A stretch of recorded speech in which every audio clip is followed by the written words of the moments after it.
Peace and blessings, family.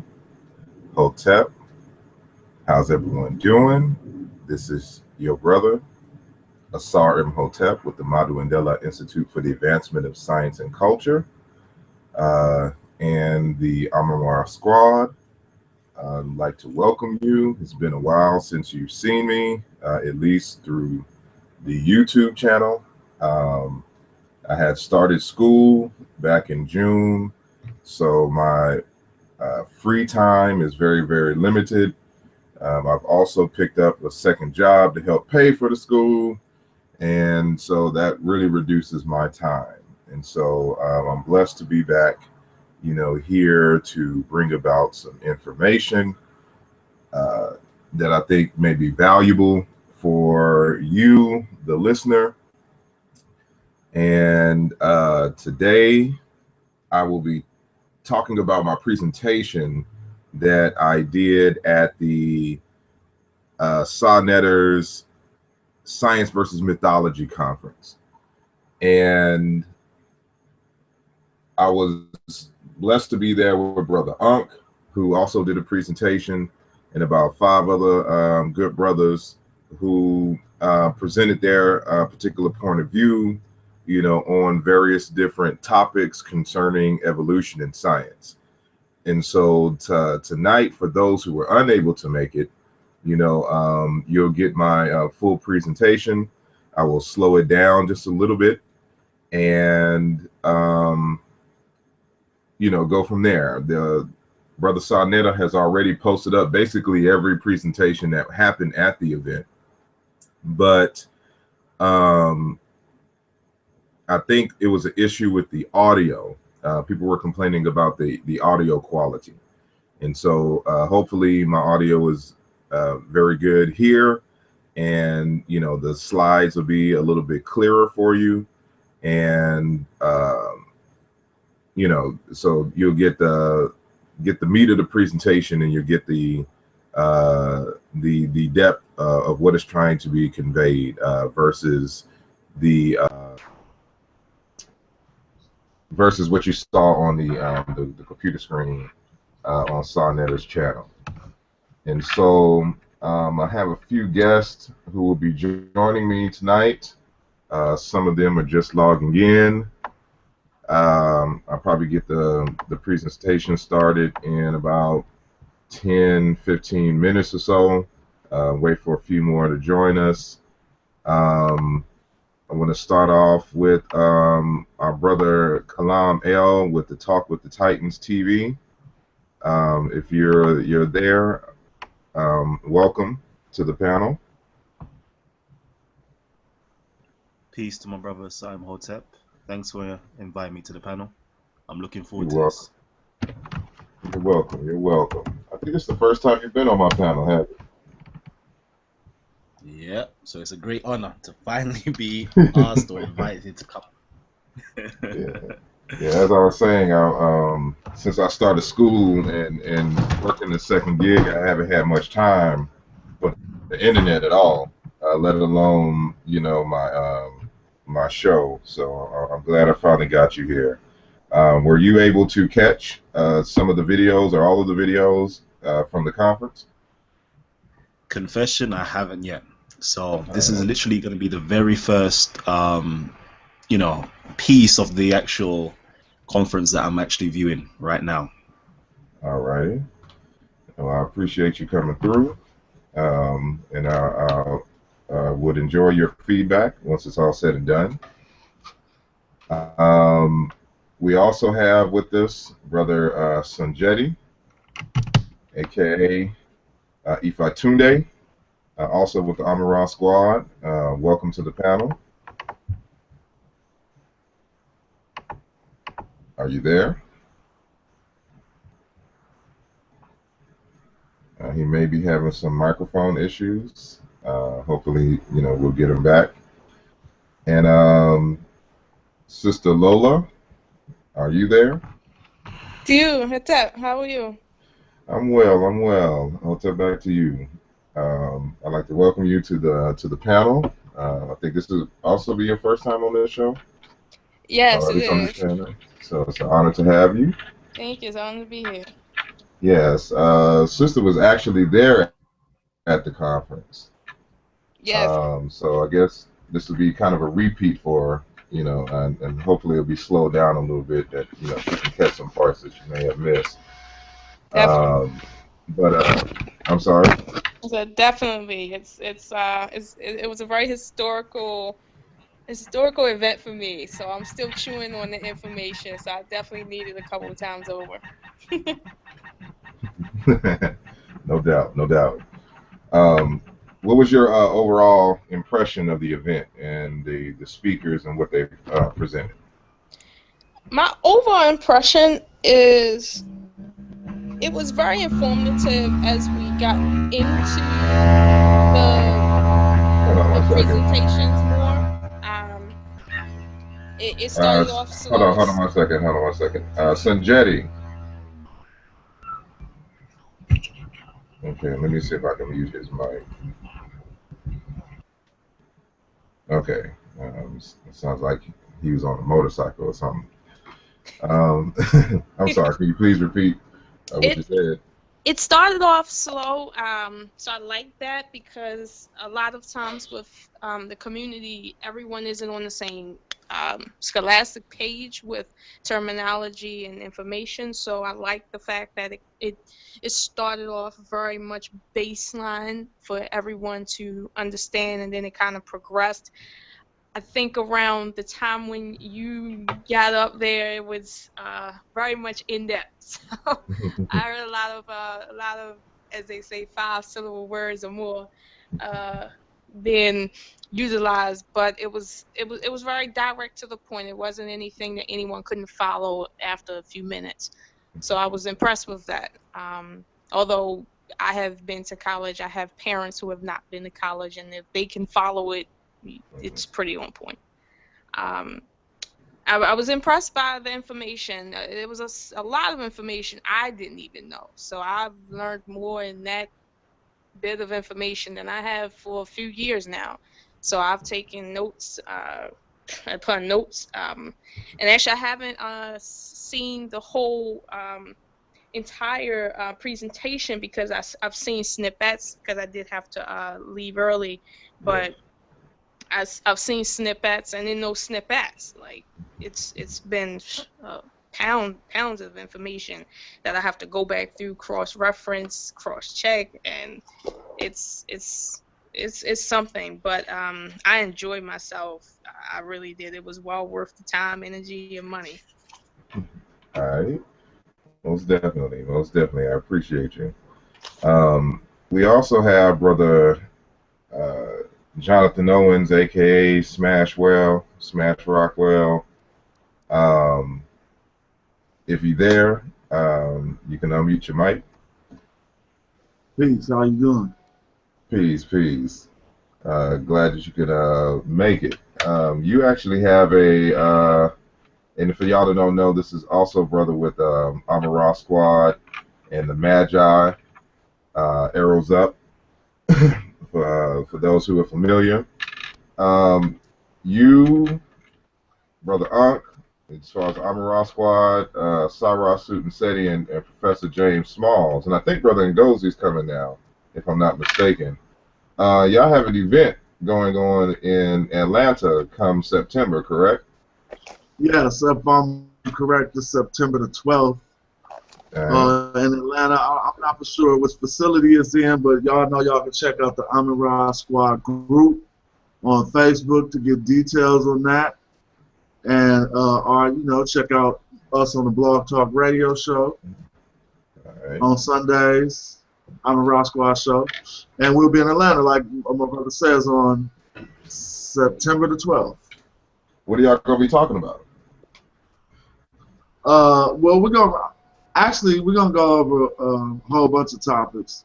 A lot of us, I mean, me and Og was just discussing that today. He was giving me the freedom to really touch on what I wanted to touch on. So I was gonna put together a brand new presentation, but I think it was again pertaining to African spirituality and science or what have you. All right. So yes, this is going to be a science and technology conference presentation, set of presentations by the presenters who I just named. Again, that's going to be Jonathan Owens, Brother Ankh. I think Ngozi is going to actually make it this time, and Sarah Sutton and Professor James Smalls. So, wide range of topics and information will be shared, and this will be September the 12th, he said. Unfortunately, I can't make it because I will be in Egypt. And so I actually come back, I think, on that next day, on the 13th, back to the United States. No, that's right. So, yeah, so, I may try to shoot a video from there and send it, to play just like a minute or two. And, we'll see. So yeah, so we're doing big things, and I appreciate everyone who has supported the Amara Squad over the years, and the various other groups, the Magi Warriors, the what's Ngozi's Team Osiris, Madu Indela, and and the Real Black Atheist movement with Brother Ankh. And it has allowed us to sharpen our skills, get our message out there, and really engage with the community in a very intimate way. And so I'd just like to thank everybody. I'd like to thank all the listeners. Brother Ankh should be here in a little while, so we'll probably hear him when he comes in. He has to take care of some business. I think he's running to get the flyers so they can start promoting the event in Atlanta, Georgia. So, yeah. So basically, this is how it's going to run. We'll do the presentation. The presentation is supposed to be 30 minutes, but it'll probably go a little bit longer since I'm kind of slowing it down. This is the exact presentation that I presented at the August the 2nd conference. And if y'all on the panel, I don't know if Brother Sanjetti is going to come back in. Usually he has technical difficulties. I will require y'all to mute your mics, during the presentation. However, if you have a question, saying I need to make a statement or something, I need me to, restate something or whatever it is, just unmute your mic, and interrupt me, because I won't be able to see y'all because my screen will be full screen, so I can't see y'all. So just unmute your mic and go for it. But when you're not speaking, just please mute your mic. And so I guess, well, before I guess I start, we got Brother Wujabu, who just logged in, and wanted to welcome him. You there, good brother? Hotep. Hopefully y'all can hear me. I had a few issues just now. You and Sanjetti. Well, Sanjetti always got computer issues. So, but yeah, just like to welcome you again to the program. And so, Brother Wujabu's been a critical ear even before the presentation on August the 2nd. So, most of this he'll probably be familiar with already. And but just before we move forward, what is your impressions on the event? On August 2nd that you were able to see. I don't know if you saw it live or if you just saw the video clips afterwards, but whatever you was able to see. I wasn't able to see it live, but I was able to see it afterwards, and I didn't see everyone still today, but I did see your presentation. I saw the Brother Polite's presentation. I believe it was a 5%er, his presentation. But as far as the overall event, from what I saw, it was a different flavor and character of the other events. So I guess by being a conference as opposed to the usual debating style, that was different. I definitely noticed it was just a different character to it. But in terms of the presentations, I enjoyed it, but I wish I was there so I could kind of see how the crowd receives the information, because it's one thing where someone can present information and kind of perform and people react to it, but then there's another one where it's more scientific and its explanations. You can see how tentative people are when you're there. So the camera was only focused in one direction, so you can't really see the crowd's reaction, facial expressions, and so on. But in terms of the crowd noise and clapping and applauding, I think some key points were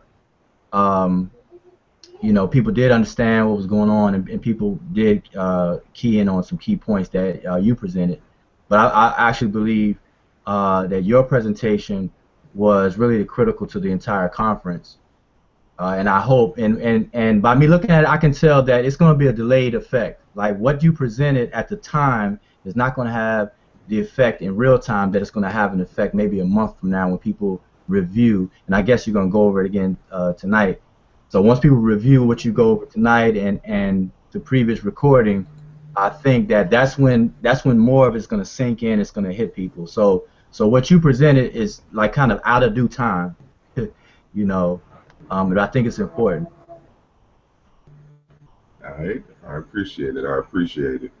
I was going to get Jonathan. I forgot to get his take on the conference, whatever he was able to see. So I guess I'll ask him later.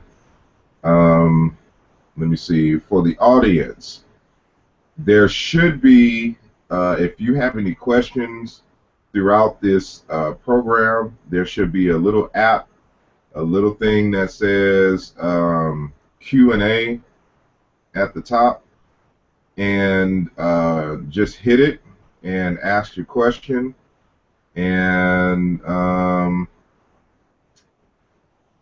we'll go from there. You have to type it in, and so I'll be able to see it when I get back to the main screen on the right-hand side. So, and someone already has, you know, put something here. Is Egypt Reloaded my site? No, I'm a part of that group, but the Egypt Search Reloaded. That's, I forgot who actually monitors that, but you'll see me, you know, there every now and then.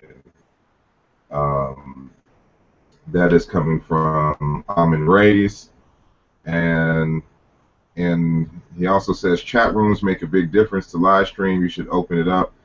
If you understand how many times I tried to get the chat to work, you know, I understand. So I apologize for everybody who is viewing live and can't see the chat. I have tried to get that chat to work since I've started this, and it never shows up. So I do apologize again, you know, for not having the chat up. But if you do have a question or whatnot, you know, please use the Q&A app, and also the you could just leave a message, you know, on the comments or whatnot. So, but I probably won't be able to see that until after the event. But as far as the Q&A, just hit the Q&A, type in your question, and when I come back, I'll be able to address it, you know, there. So I appreciate everyone again for listening, and I guess I will get started so we can, you know, go through this. So what I'm going to do is share my screen, and so, you know, y'all let me know if y'all can see my screen do that funny thing. It does, so I at least know that y'all can see it. Anybody can unmute their mic and let me know. Yes, I can see it. Okay, cool beans. And again, Brother Wujawu, I don't think he was in. You can interrupt me anytime. You know, just keep your mic muted during the presentation that you're not talking. But if you have a you know, a question or a statement that you want to make, just interrupt me, because I won't be able to see you, you know, until like I take it off of full screen. And so let me do this now. And so y'all just let me know once y'all can see a full screen. Let me stop acting like I don't know how to use PowerPoint.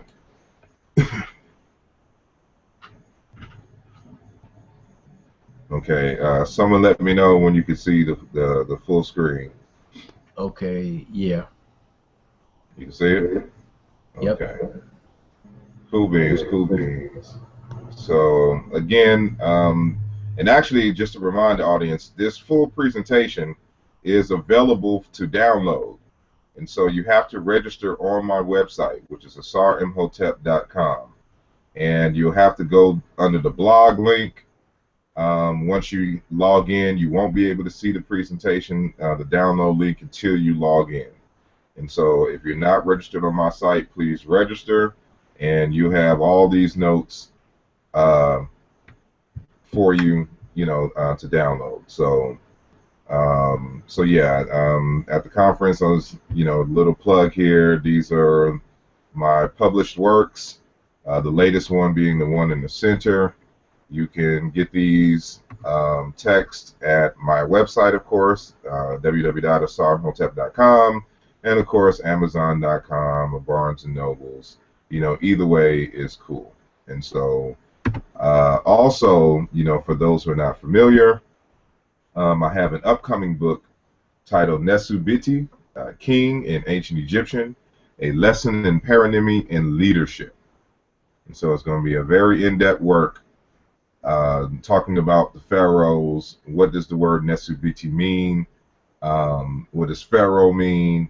What is the role of the king or the pharaoh, and its history and how this applies to leadership development in the modern era, and so especially in the African world community, and the importance of elders. I get into some other topics too that goes beyond the kingship. And so, I may even have a preview chapter the closer we get to the release date. So you can pre-order it right now at my website, asarimhotep.com. And so it's a little cheaper now for the pre-order. It'll be a little bit more once October the 26th comes. So again, this will be a pre-order. So it doesn't come out until October 26th. And so this is the title of my latest work. And you want to know more information about it and its details, just go to the website. You'll see it on the homepage, and you'll get some more insight on what the book is about. And so now we get into the presentation. And so, again, this is the title of my presentation. This was for the Science versus Mythology conference that was held in Harlem, New York, hosted by Saw Netter TV on August the 2nd, 2015. The title of my presentation is The African Foundation of Modern Evolution in Cosmology and the Problematics of Paradigm Within Intelligent Design. And so, even though it was titled Science versus Mythology, the underlying debate was evolution versus creationism. And so what I argue is that intelligent design is basically just a new name for creationism, which is already being established by the courts and in the scientific community. And so we'll see how it plays out in terms of our focus here. And so also a few colleagues and I created Black Science Month. And so October is Black Science Month. So we're here to promote science and Africans and Black people in science. So if you want to know a little bit more about Black Science Month, if you have a Facebook account, go to type in Black Science Month and go look at the page and see what we're doing. And so now the objectives of this presentation is the following. To properly define science and what it entails, to logically falsify the notion of intelligent design and an intelligent designer, to reaffirm the African origin of science, particularly in the domains of evolution and cosmology, to advance the notion that to be anti-science is to be anti-African. Now, for those who have been following the months leading up to the debate, I did an actual video, which was a part one to this presentation, which is part two. And so part one, an aspect of it was going to be a part of this, but given that we only had 30 minutes, I had to take it out. So I took it out and just created a whole presentation centered around the word science and how you find this in Africa. And so now I'm gonna move beyond, science as far as the word in terms of its African origins, but moving forward into the actual paradigm, the actual process of science, and to show how that is African as well. Somebody's mic's unmuted.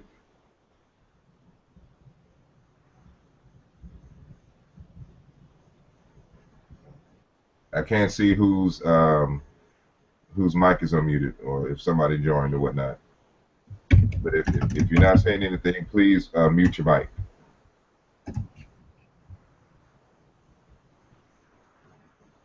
All right, there we go.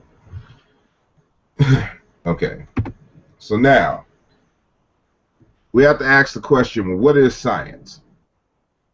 Now, we have a scientific conference, and not too many people was actually dealing with science, in my opinion, as it regards to the presentations. And this was anticipated because of what I understood as far as the lead up coming to the conference and the kinds of conversations that we were having. So I wanted to make sure that science was properly defined so that the other questions that we asked, the other research questions that we asked, they would fall within the paradigm of a scientific process. And so science for us, as currently defined by the National Academy of Science Institute of Medicine, is the use of evidence to construct testable explanations and predictions of natural phenomena, as well as the knowledge generated through this process. There are a few key words that I bolded here because these are very important when we're trying to understand what is science. And so, one, they have to the evidence has to be constructed by testable explanations. That means we have to be able to measure it to some degree. And then from there, it has to provide predictions about natural phenomena. So what can we anticipate based on our experimentations or observations? If we can confirm these predictions, it strengthens our hypotheses and theories. And we'll get more into that later. But I should have also bolded this last word here, process. Because science is a process. It's not an entity unto itself. Science is something that you do. And so we'll get into more detail about that into the next slide. So from the same source, we get into more detail about the scientific process. So this is how science works. Scientific knowledge and understanding accumulate from the interplay of observation and explanation. Scientists gather information by observing the natural world and conducting experiments. They then propose how the systems being studied behave in general, basing their explanations on the data provided through their experiments and other observations. They then test their explanations by conducting additional observations and experiments under different conditions. Other scientists confirm the observations independently and carry out additional studies that may lead them to more sophisticated explanations and predictions about future observations and experiments. In these ways, scientists continually arrive at more accurate and more comprehensive explanations of particular aspects of nature. Now, the bolded, again, is for emphasis. And so we're dealing with here an interplay of observation and explanation. Remember that it has to be testable. So in order to be tested, it has to be measurable to some degree. And so we base these explanations on the data provided through experiments and other observations, as we said. And so from there, the community independently either confirms or rejects your findings. And so within the scientific realm, it's a basis of consensus. And so you can come up with a theory, not a theory, but a hypothesis, and do some testings and things of this nature. But other scientists independently can do experiments to either confirm or disconfirm or reject your hypotheses and your processes. And so what they'll also do is interject different variables into the equations and then do them under different conditions, because we want to be precise in the way that we conduct our experiments, and we want to eliminate other possibilities that may make a phenomenon the way that it is today.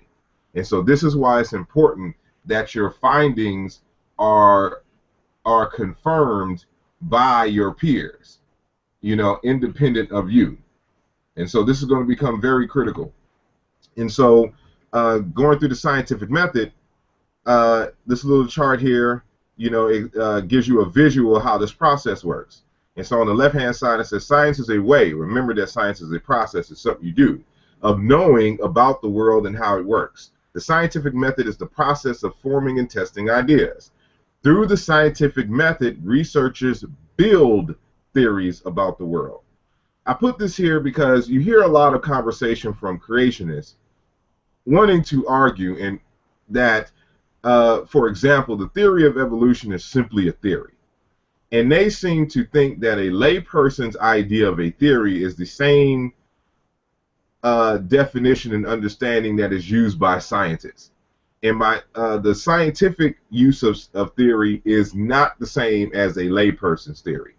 What a layperson thinks is a theory is really a hypothesis for a scientist. And so for the scientist who does, you know, quantitative analyses, for example, you have an observation first. You notice something. And so you want to know, well, how did this phenomena come to be, or what makes it be the way that it is? And so you formulate a hypothesis. You formulate actually a series of hypotheses. And from these hypotheses, you make predictions. And so from there, you actually do test other observations and experiments. From there, you eliminate hypotheses. You reject them because they're not supported by the data. In science, you cannot confirm something 100%, but you can reject the hypotheses because it does not agree with the data and the experiments. And so you can falsify a hypothesis, but you can't 100% absolutely prove anything. And so scientists do not look for 100% proof. They look for 99.99% or anywhere, you know, saying within that limited range, because we're dealing with probabilities here. And so you do more testing to eliminate these hypotheses. And the more tests you do, you can then build a theory that is based on supported hypotheses.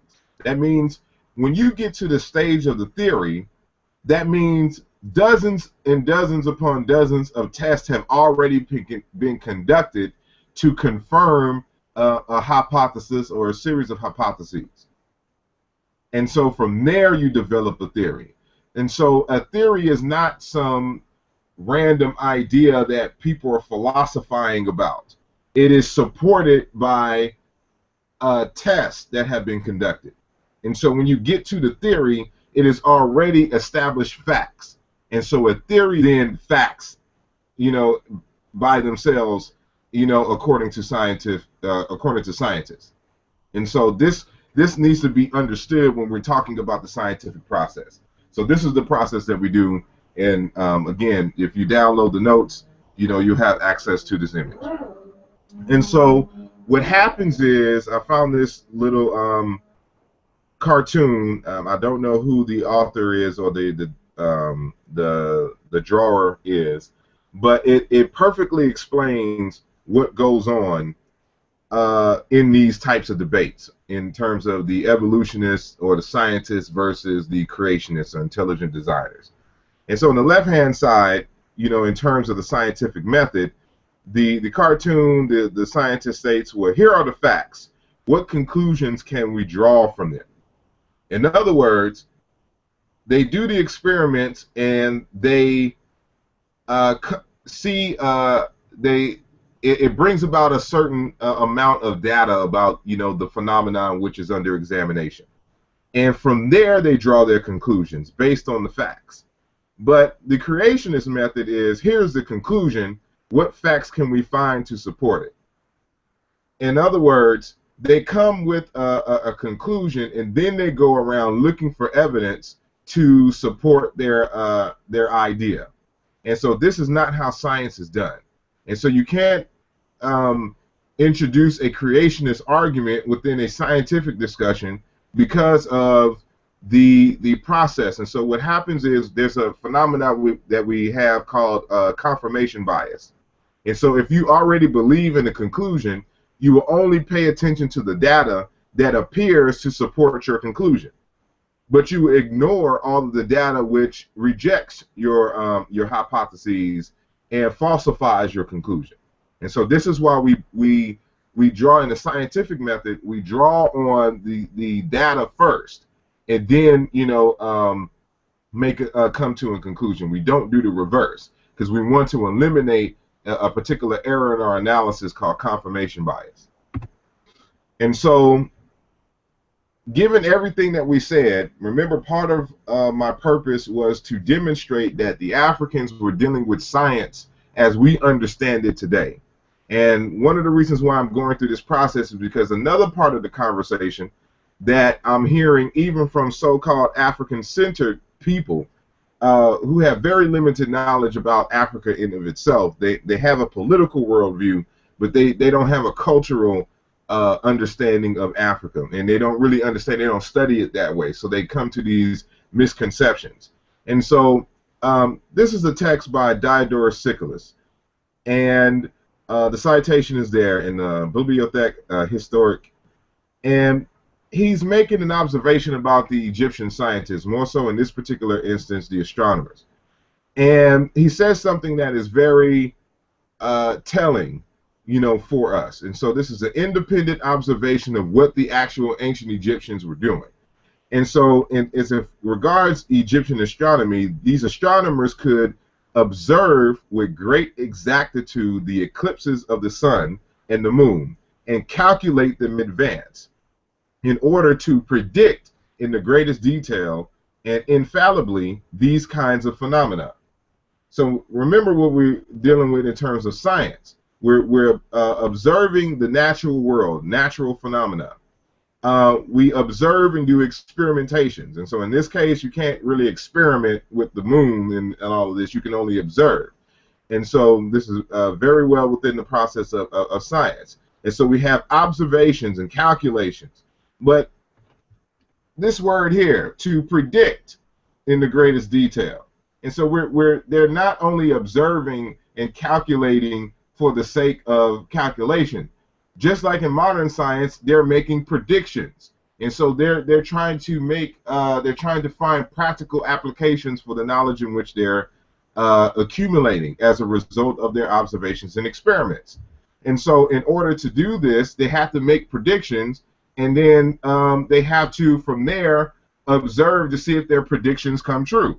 Because if their predictions come true, then their hypotheses are strengthened, based on their earlier observations and tests.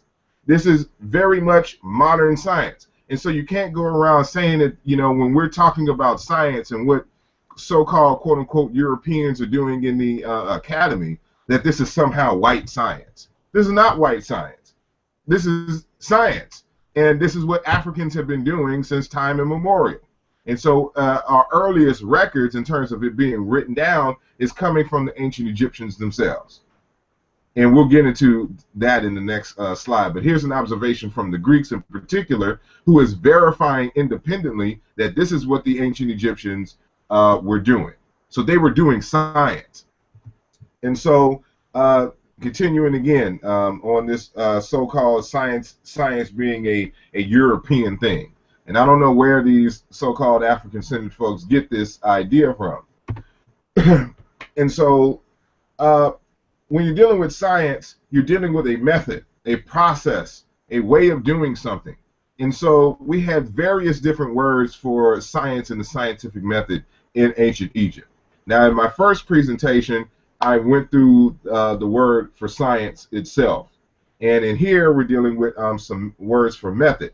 And so in ancient Egypt, you have the word tep, which means way of doing something, method, cipher, key, example. Then you have this phrase, tep haseb, the correct method, norm, reckoning. Then you have the word medu, which also means method, and as far as like medu necher. And then you have tep in eret, working method that they use in mathematics. And so we're going to deal with this word tep haseb. And so this is the Rhine, this is the title of the Rhine mathematical papyrus. So this whole phrase right here is just the title of the papyrus. So this should let you know exactly the mindset that the ancient Egyptians were in. Now I have this word here bolded, Tap-Haseb. So that means correct method. The correct method, remember this is the title, the correct method of investigating nature to know all that exists, all mysteries and all things secret. For that purpose, this papyrus roll was copied in the year 33, fourth month of Aket, under the majesty of the king of Upper and Lower Kemet, Al-Wasir Ra, may he live. And so they weren't just concerned about their conclusion. They were concerned about how they came to the conclusion. And this phrase here, Tep-Haseb, meaning correct method, means they have in mind that there's a correct way in which you come to knowledge. And so you have to have a method or a process to eliminate error in one's analysis. And so they're showing you throughout this text the correct way to investigate nature, to know all that exists. And so again, they're dealing with science, and this is a mathematical papyrus. And you know, in science, you're either wrong or you're right. There is no in between in mathematics. And so method is very important to understanding mathematics and doing mathematics. And so this is a very important document to show you, again, where in the mindset that these ancient Egyptians, these ancient Africans were in. And so you can't come with this idea that science is a European thing, that correct methodology, that processes is a European thing. The Africans set this process in motion, and everyone else has built on African understandings of knowledge acquisition and eliminating error called science. And so with this in mind, I'm going to go to the next part, you know, of the presentation. And so I want to deal with the whole intelligent design, you know, issue. And so this will probably be the briefest part of the presentation. And so at the conference, I asked everyone if they agreed that these are the attributes of God according to the Abrahamic traditions. And so usually there are a few others, but usually in terms of the intelligent design debate, they usually come from our Muslim brothers and sisters, or our Christian or Hebrew, Jewish, Judaic, you know, brothers and sisters, in terms of support of the creationist idea. And so there's, in science, you have to be able to define things. You have to lay out your research, your research outline prior to doing any work in science. And so that's an important step. I didn't get a chance to really get into that. I was hoping that we could in the question and answer and the panel discussion, but that never happened, or at least it happened the next day. It was supposed to happen that day at the event, and so unfortunately I had to go.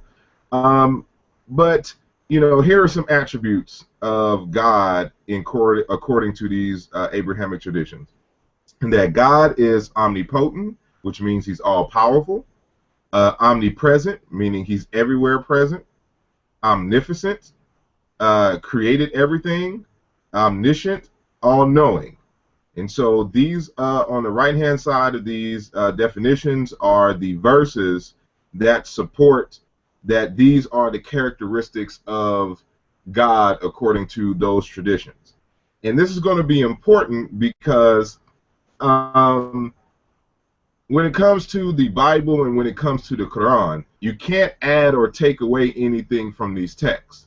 So the idea is that these texts were inspired in the exact words of the Creator. And so if we find any error here, it puts into question the validity of much of what is said in these texts, and especially as it regards this debate for intelligent design versus evolution. And so, again, we don't have time to go through all of these in terms of confirming or falsifying, even on the preliminary logical level, but we're going to just deal with one of them.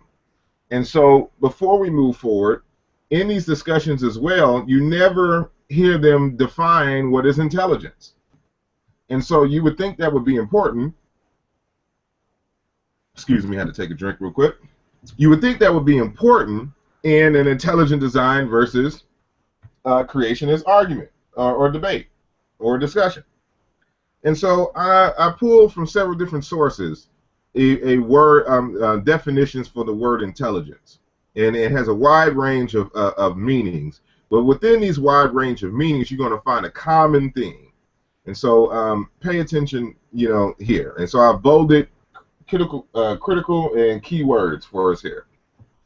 And so the capacity to acquire and apply knowledge. And we're talking about intelligence.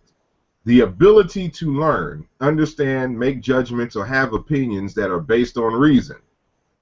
The ability to learn, understand, and think about things. The ability to learn facts and skills and apply them, especially when this ability is highly developed. Continuing. The capacity for learning, reasoning, understanding, and similar forms of mental activity. Aptitude in grasping truths, relationships, facts, meanings, etc. Intelligence is the ability for an information processing system to adapt to its environment with insufficient knowledge and resources. And for those, if it's not a direct dictionary entry, and I have like an author name, I have a bibliography at the end of this. And again, if you download this, you can see my full bibliography. And so everything is sourced in this text. And lastly, an intelligent agent does what is appropriate for its circumstances and its goal. It is flexible to changing environments and changing goals. It learns from experience, and it makes appropriate choices given perceptual limitations and finite computation. And so now, for those who caught the underlying theme, you notice that intelligence implies the ability to learn or the capacity to acquire knowledge. Intelligence implies that one has to be ignorant of something to acquire knowledge of it to apply it. Getting to intelligent design, if God, who they are arguing is the intelligent designer, has never been ignorant, how could he be intelligent too, by our definition of intelligent? In other words, one's ability to learn is critical to determining one's intelligence. And if God can't learn anything because he's not ignorant of anything, he can't be intelligent either. Therefore, God cannot be the agent for intelligent design. So I'm hoping that you get this. For those who don't understand, who may not understand the argument immediately. Remember that one of the definitions or one of the characteristics according to the Bible and the Quran of God, whether it be Yahweh, El, Allah, is that he is omniscient. And so omniscient means all-knowing. That means there's nothing that this being, this omniscient being, does not know at any given period of time, especially one that is an infinite being and has been here since the beginning, if there ever was a beginning. And in most of these texts, they argue that God did not have a beginning or end. So there's never been an opportunity for God to be ignorant of something. And so since God cannot be ignorant of anything, that means he can't learn anything. God cannot discover anything. And therefore, he cannot be intelligent, because intelligence requires that you have the capacity to learn, to accumulate information. Somebody got something to say? No, I think that was the elder brother, Dekai, coming in. He just muted his mic, so everything should be fine. All right. Brother Dika, Dr. Dika Kilimanjaro, are you there? You can unmute your mic for the moment.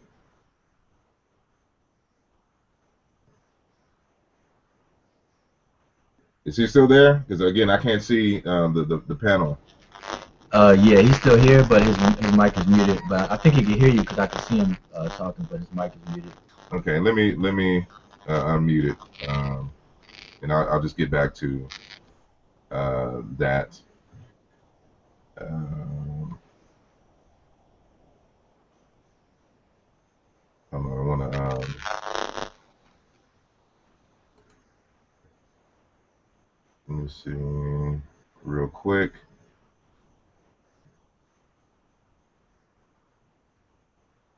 Well, he has to unmute it. I can't unmute it if he wants to say something.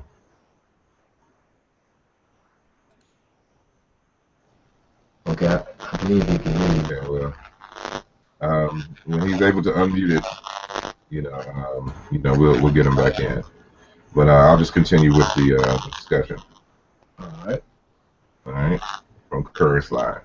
So again, hopefully the people got that, and so this really kind of eliminates, the whole intelligent design argument before it starts, because if you're arguing for an intelligent agent in terms of being responsible for creation, and then you try to accumulate this as God of the Bible or God of the Quran, well, given the characteristics as defined by the text, it's impossible for God to be intelligent. And so the God of the Bible, at least, or the Quran, cannot be the intelligent designer. And so we have successfully falsified that hypothesis. And so, it could be well an intelligent designer that, other particular cultures define as God. But God as defined by the Abrahamic traditions, that notion has been falsified. And so we can move on from there. And so also in our process of science, in terms of eliminating error in our analysis, we have a bunch of fallacies that we want to try to avoid. And so one of the fallacies that I mentioned at the conference is called reification. And so it comes from the root reify. And so to reify is to convert into or regard as a concrete thing. Reification, and this comes from Wikipedia here, also known as concretism, hypostasization, if I'm saying that correctly, or the fallacy of misplaced concreteness, is a fallacy of ambiguity. When an abstract belief or hypothetical construct is treated as if it were a concrete real event or physical entity. In other words, it is the error of treating something which is not concrete, such as an idea, as a concrete thing. And so in science, we have to be able to demonstrate and test that something actually exists. And so we can hypothesize that something exists, but we have to eventually demonstrate and prove that it exists. And so when it comes to this notion of God and trying to interject it into a scientific discussion, you commit the reification fallacy, because no one has been able to demonstrate, and they argue that it's undemonstratable, that God is a real entity as defined by these traditions, and that he exists. And so they make concrete something that they haven't even proved existed. And then on the second notion, they also do this with science, because science isn't an entity unto itself. People say, well, science says this, science states that. Science doesn't state anything. It is not an entity. It's not a concrete entity. It's a process. You have scientists who conduct and do science. And this is important because you have to be able to cite information, because it's human beings that do science. And so this is why we always cite our sources when we're doing scientific work, especially if we haven't done the experimentation and observations ourselves. And so this is one of the things that we do to eliminate or be able to distinguish the pseudoscientists. The pseudoscientists don't cite sources. They do the falsification. Excuse me. They commit the fallacy of reification, on various different levels. And we saw a lot of that during the conference through a number of the presentations. And so we want to avoid that, here. Somebody there? Somebody mic unmuted? Hold on. Is that Brother Ankh? Yeah, how you doing? Black African Power, brother. Peace, peace. Welcome to the show. I'm glad you were able to make it in. Oh, yeah. Just gotten here. Let me mute myself out, man. Well, where the link to the YouTube so I can put it in the group? You put it in the group? Yeah, I already put it in the group. Okay. And so if somebody just can in the chat room put it in again for them. Okay. That'll be great. I can't see y'all because I have my full screen up. So right. I'll just continue while you're doing that. All right, bro. Peace. All right, man. Peace. We'll get your feedback about the conference a little later. Okay. All righty. So that was Brother Ankh Kaket with the Amaral Squad, who was also one of the co-presenters representing Amaral Squad at the event. So make sure that your mic is muted. Somebody has their mic unmuted.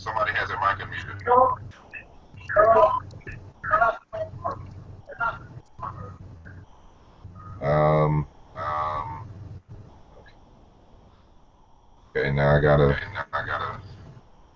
So who is there? Dr. Ditka, are you there? You can. Let me see if I can unmute your mic real quick. Yes, I'm here. Peace. Can you hear me? Yeah, I can hear you. I just wanted to introduce you to the panel, to the audience. Everyone else had introductions. And it's the car. It's the car. The T is silent. The car, like the car. Yes, I keep forgetting that. So, but yeah, this is Dr. Dika Kilimanjaro with the You Can Be Press. Please introduce yourself. And go ahead. I'm sorry I'm late. Good to meet all of you all. I had to get my little gym work in, so sorry I'm a little bit late.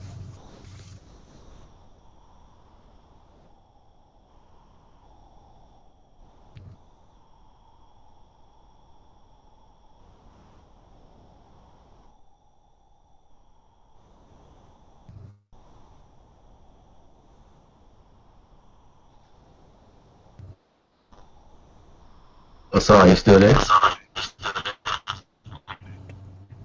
Yes, I'm here. Did you hear what I said? Yeah, I heard you. I was asking if the brother Asar was there because it was a moment. We had a moment of silence. Maybe Asar got up for a second, but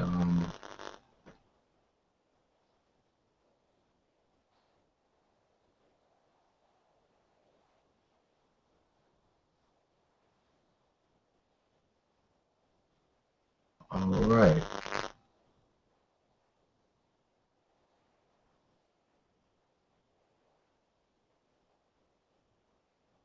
Oh yeah, how did that happen?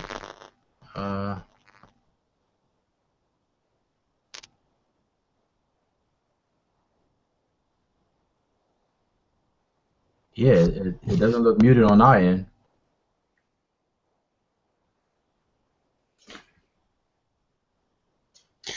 You may want to go into control room on the left hand side and adjust your mic volume.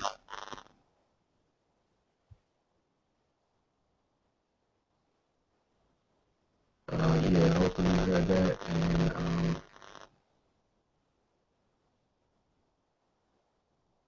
And so I can say on my end, it doesn't look like your mic is muted. So I guess the brother Kalam was saying go to the control, and just read. Okay, there you go. Can you hear me? Yeah, there you go. Yeah, this thing is acting real slow. I don't know what's up. Okay, so yeah, just wanted to introduce Dr. Kilimanjaro and let him come in. But I guess I'll continue and then I'll get the panel's feedback in a second. So let me switch the focus back to my screen. Someone let me know when you can see everything.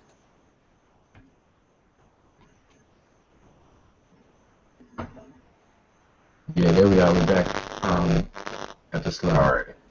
Okay. So I'm gonna continue now where I left off, and so say what I had to say about reification fallacy, and so we want to try to avoid this when we're uh, making arguments and trying to concretize something, make something real that is not, or an abstraction. And so as we understand it now, until we're able to prove it, you know, the concept of God is an abstraction. And so to argue that, you know, this is the reason for something going on, you would have to first prove that, you know, what you're defining as God actually exists. And so the intelligent design argument has a big hurdle. Again, we already eliminated, you know, their main argument, so that's been falsified. And then, of course, you have to, you know, demonstrate, you know, that God exists. So we'll continue. And so now, part 3 of our presentation, which would be the last leg of this, is Africans and evolution. And so I was hearing a lot of discussion about that evolution is anti-African. And what I'm gonna argue here is that evolution is the basis of all African science and religion. And so to be against evolution is to be anti-African. And so again, we have a lot of people who don't understand Africa, who want to make arguments on behalf of Africa, and we'll deal with this, you know, saying now as it regards evolution and some other scientific concepts. And so, you know, a lot of arguments will try to argue that there's no African saying that we come from lower states of beings in terms of animals or whatnot into our human form. And so, you know, for some reason, people thinking that humans are not a part of nature and that we are not part of the animal kingdom. Now, we may be a little bit more intelligent as far as what we understand in terms of intelligence than all the other animals, but that does not mean that we're not animals. We're not a part of that kingdom. We all grew from the same set of circumstances on this earth here.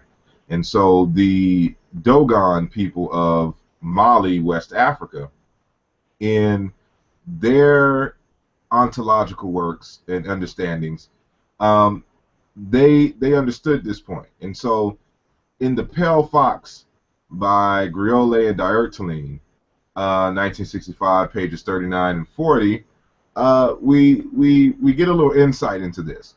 And so I'm citing the text here. It says, Amma is the word or the name for God, which is creation itself, according to the Dogon people.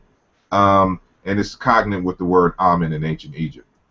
So Amen, or Amma, entrusted a part of the management of the universe specifically to the first 3 Nomo.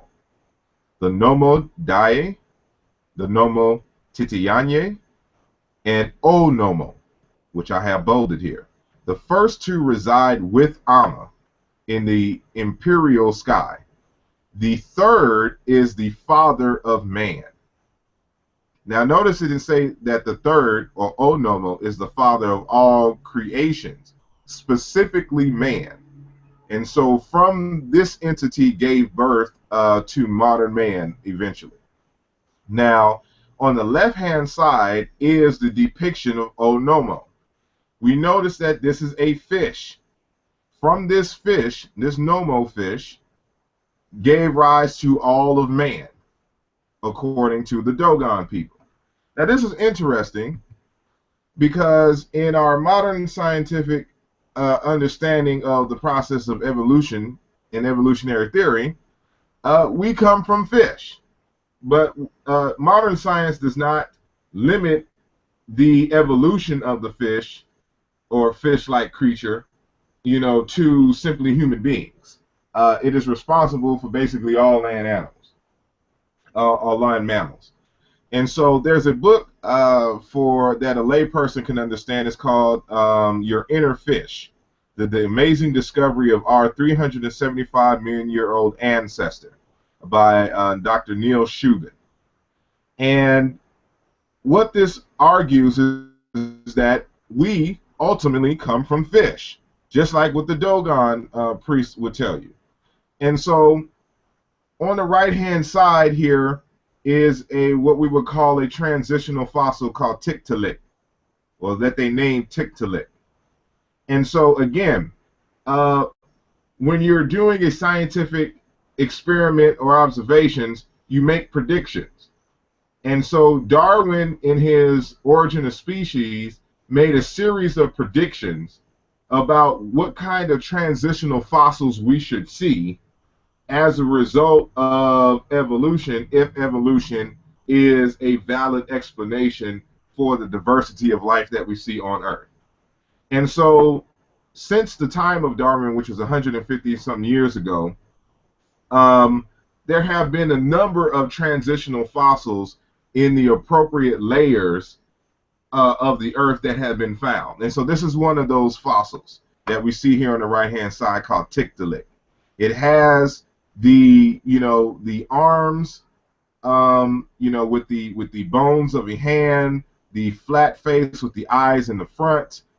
These things were predicted by other scientists in the past, and their predictions and their hypothesis was confirmed by the discovery of this and other fossils.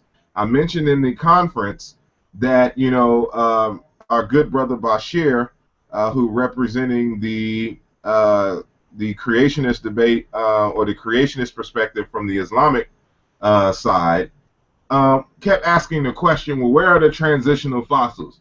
Name me one transitional fossil. And so I'm naming one transitional fossil. It's Tiktaalik. And if you want to know some more transitional fossils, there's a website that you can go to called transitionalfossils.com. It lists a good number of these transitional fossils, and it has links to the actual pictures of the fossils and where you can find them. So if you happen to be in the area, in the city where these fossils are found, you can go visit the museum and see them. And so at the top here, coming from the book, you can see the transitional stages, and this here is focusing on the arm and how the arm developed from this fragment, of the fish, so to speak. And so, yes, there are fish that even to this day can walk on land.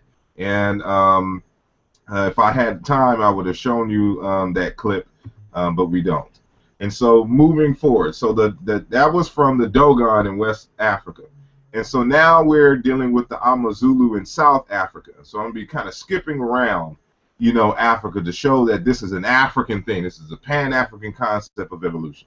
And so in Ndaba, My Children, there's a Sangoma by the name of Credo Mutwa who wrote a text called Ndaba, My Children in 1964. So on page 590, you will see these stages of evolution according to Credo Mutwa. So this is scanned directly from the book. These are the drawings that in this priestly lore that they argue in terms of the stages of evolution. And so they say it also in terms of the soul and the stages that we go through. And so starting from the left is the grass phase. And so this is the hieroglyph of grass and grass phase. Then there's the tree phase, then the beast phase, then the human phase, and then the reptile phase, the bird phase, and the star phase. So according to this tradition, we ultimately evolve into stars. We find the same tradition in ancient Egypt, find it in the Congo, and even amongst the Dogon, in other traditions, even the Dagara in West Africa. And so this isn't, as accurate as we would understand it in the modern scientific perspective, but that's not the point. The point is that we have a doctrine of evolution, and you even see the pictograms of the stages of evolution according to the Amazulu. So moving on. This is a text, The Healing Wisdom of Africa, Finding Life Purpose Through Nature, Ritual, and Community by Dr. Malidoma Patrice Somé. He also wrote a work called Of Water and the Spirit. He's not only a professor, he is also a shaman, or a priest in the Dagara tradition, also in West Africa, in Burkina Faso, kind of in the same area. Matter of fact, these are related. These are a different tribe of Dogons called the Dagara people. And so they have their own tradition, but they come from the same tradition as the Dogon. They're the same people, ultimately. And so here, he didn't provide any pictures for us, but he gave us the series. And so we have the Earth stage, which would be equivalent to the grass stage amongst the Amazulu. Then we have the aquatic. Then we have the beast. Then we have the human and bird phases.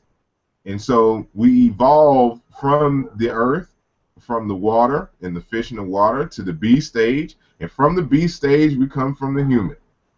And so this is exactly, with the exception of, evolving into birds in both traditions. Modern science has this exact process, in terms of human beings, and in terms of our human evolution.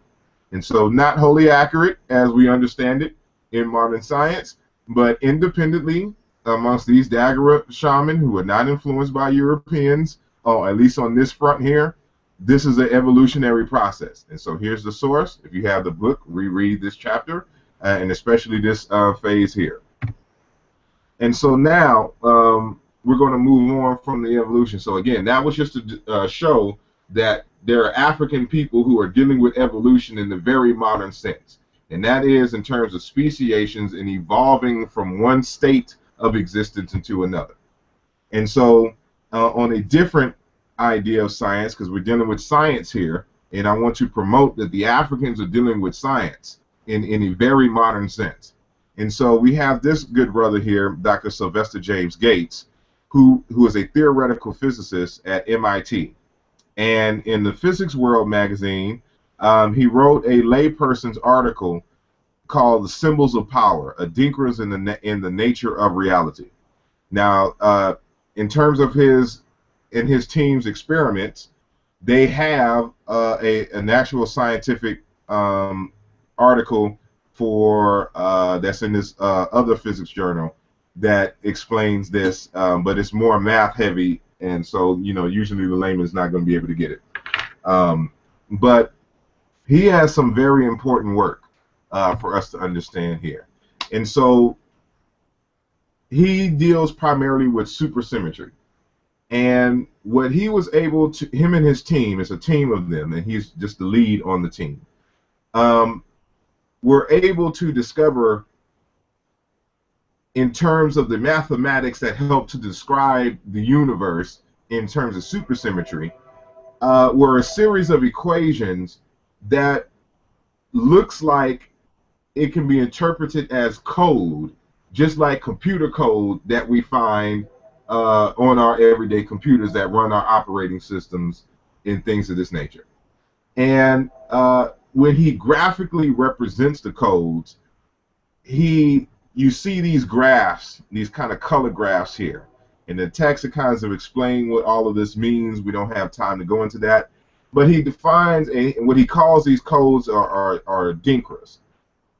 And so for those who are familiar with adinkras are those signs and symbols in Ghana that you also have proverbs associated with, that is that represents the thought and idea of the Ghanaian people, more specifically the Akan people.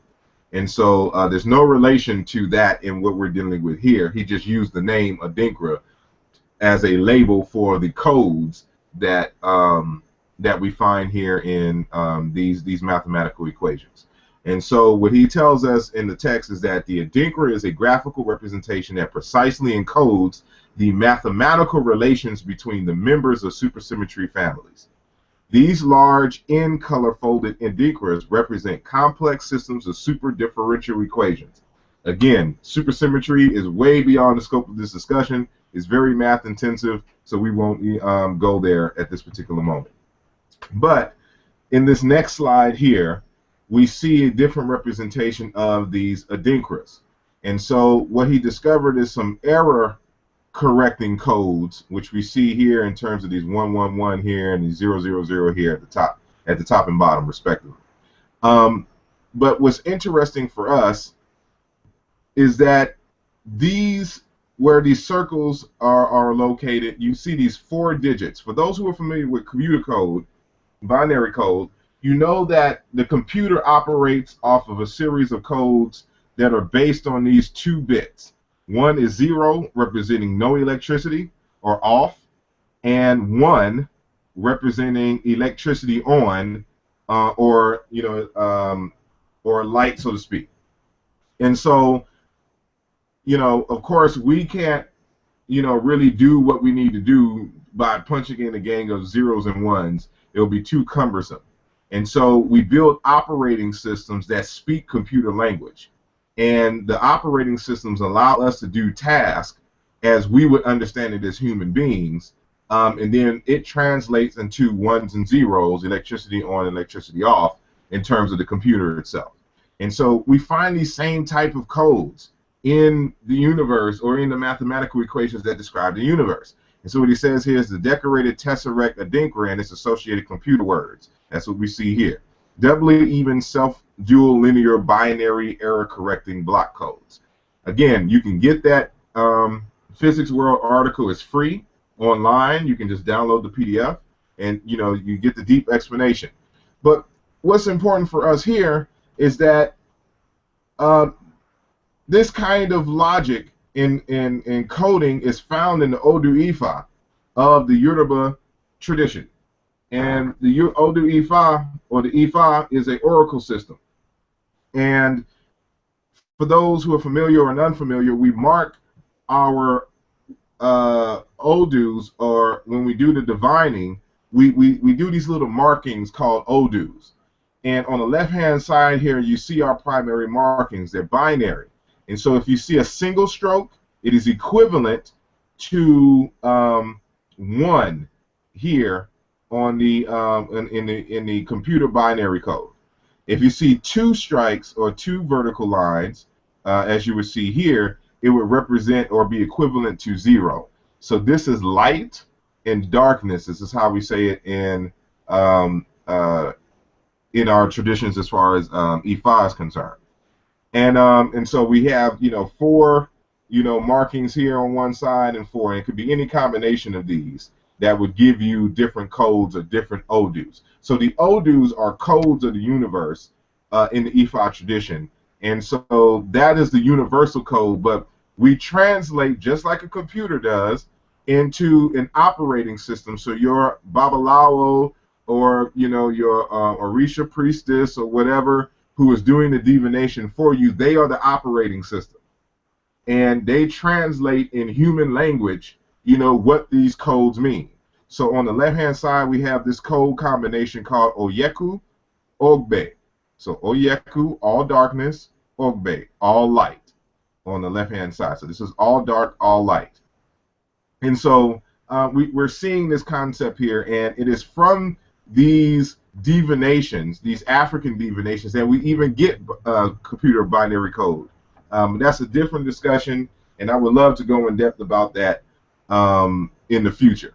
And so, continuing in the same text, Dr. Gates, mentions John A. Wheeler, who came up with this concept called it from bit.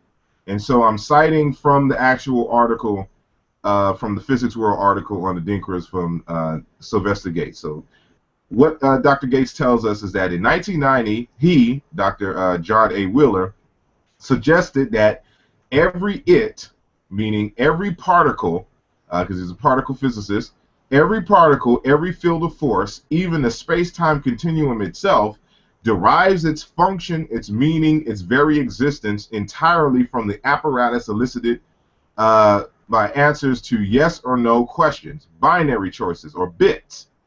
The it from bit principle, he continued, symbolizes the idea that every item of the physical world has at bottom an immaterial source and explanation. That which we call reality arises in the last analysis from the posing of yes-no questions and the registering of equipment evoking responses. In short, that all things physical are information theoretical in origin, and that this is a participatory universe. So he came up with this idea called it from bit. That means it, all of the particles, all of the phenomena that we witness in our reality comes from information that is represented by yes or no, or light or darkness, or on or off, or electricity on, electricity off, ones and zeros. In other words, bits. You have a binary bits of information that underline or undergird the universe. The Africans would call this spirit. And I do a totally different lecture that argues that what we call spirit is basically binary code. But and I do this very systematically according to African tradition and of course linguistics and things of this nature. So it's not simply hypothetical. And so this is very important. So again, we have another Odu here, and so I mixed it up a little bit so you can see how these ones and zeros, you know, interchange to become phenomena. And so this Odu here is Iwori Edi. So Iwori on this side, and then Edi. And so it's from right to left, but we say it from left to right. Just kind of like almost to a certain degree in ancient Egypt. But this is an Opantre. This is a Babalawo doing a divination. And we ask the divination yes or no questions. And then when we drop, usually if they'll have an Apan, excuse me, this is an Apan tray, but sometimes they'll have Iking. This is what we call these nuts over here, these seeds, whatever. And or they'll have an Opele chain or Opele chain. And you can see the Babalawo is marking the Odus here. I can't kind of, you know, I know this looks like Ogbe here, but I'm not sure if this is a single stroke right here or two strokes, you know, here. So I won't try to attempt to identify what Odu he's marking, but you see he's marking an Odu. So this Opantre, this circle represents the universe, and Ifa is a deity unto itself. So we ask Ifa, we ask the universe here a yes or no question. It sends to us binary code. The Babalawo, being the operating system, interprets the binary code and gives you an answer, you know, in the form of not necessarily proverbs, but myths, so to speak, stories that are associated with each Odu to give you the underlying lesson given the questions that you ask the oracle. And so from this, we utilize this concept in terms of spirituality, helping people in their personal endeavors or whatnot. But this same information is being utilized right now. You're utilizing Odu, you know, you're consulting Odu Ifa right now without you even knowing it, because it's based off of the same universal principles. And so from there, moving on to evolution. And so what I argue here is that even the word evolution itself is African, and that is cognate with the word Keper or Keperu. And so this is Neb Keperu Rau, this whole thing that we see here. So Neb Keperu that we see here. Now, and it's depicted as a dung beetle, and we can see on its hind legs that it is moving a ball of dung. And we will see why, you know, this is important. So people think they have an idea of what this means, but they don't. And so we'll deal with that, you know, in a bit. And so Kepler has a wide range of meanings besides evolution. And so, you know, it means existence itself, to take effect, to be, coming to being, configuration, form, modes of being, those living now, human beings, children, living men and women, a product of fermentation, education, upbringing, to happen, to occur, to change into, to continue of action, to be passed, to go by, to bring about an effect. Again, you have the notes, you can go through this a little bit more slowly on your own.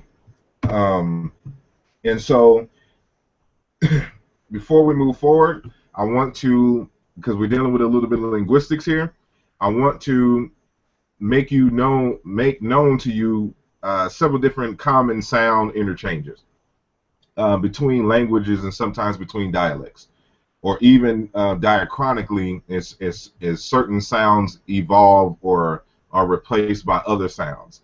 And so what you'll find in related languages often is this W sound will interchange with B as in boy, M as in Mary, imb, like in comb, B, and then these are all the voiced variants, basically.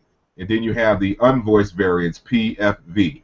And so all of these sounds are common interchanges. You look in any phonological book, these will be standard interchanges.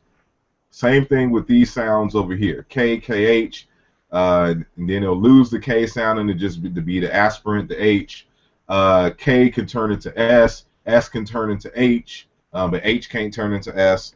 But you know, S can be voiced into Z, J, G. All of these sounds interchange. G can be devoiced into K. K sometimes is rare in terms of the reverse, but they're interchanged. You'll find these in cognitive terms. And so this is going to be important when we're looking at other words for Kepler in other African languages. And so in Amazulu, they say we mvuelo. I don't know if you can see the bolded letters here or sounds, but these are the ones that we're looking at. And so in linguistics, we like to compare first the consonants. And so consonants are very important. They're a little bit more stable, or a lot more stable than vowels. And so, you know, this V is cognate with the Dogon B here in Bilu, and Egyptian P. Now this K and P sound here was actually articulated simultaneously in times past, and they became separated. So it's like a K sound. We don't really have that in English. I really don't know how to say it, but it's in Yoruba language, for example. They say P. So they say it at the same time. But other languages, like in Kikongo, they will insert a vowel in between the K and the P. So they say Kipura.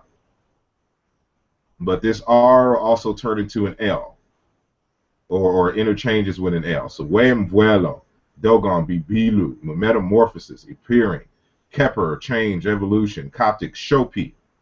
And so the R is dropped in Coptic, and this K sound becomes Sh. So Shofi, or Shopi, I should say. Transform, Kikongo, Kipura, flutter like a chicken. It deals with motion. Soba, just like in Coptic here. Transform to alter, change, exchange. And then a dialectical variant, Vivula, Vilula, turn, alternate, change.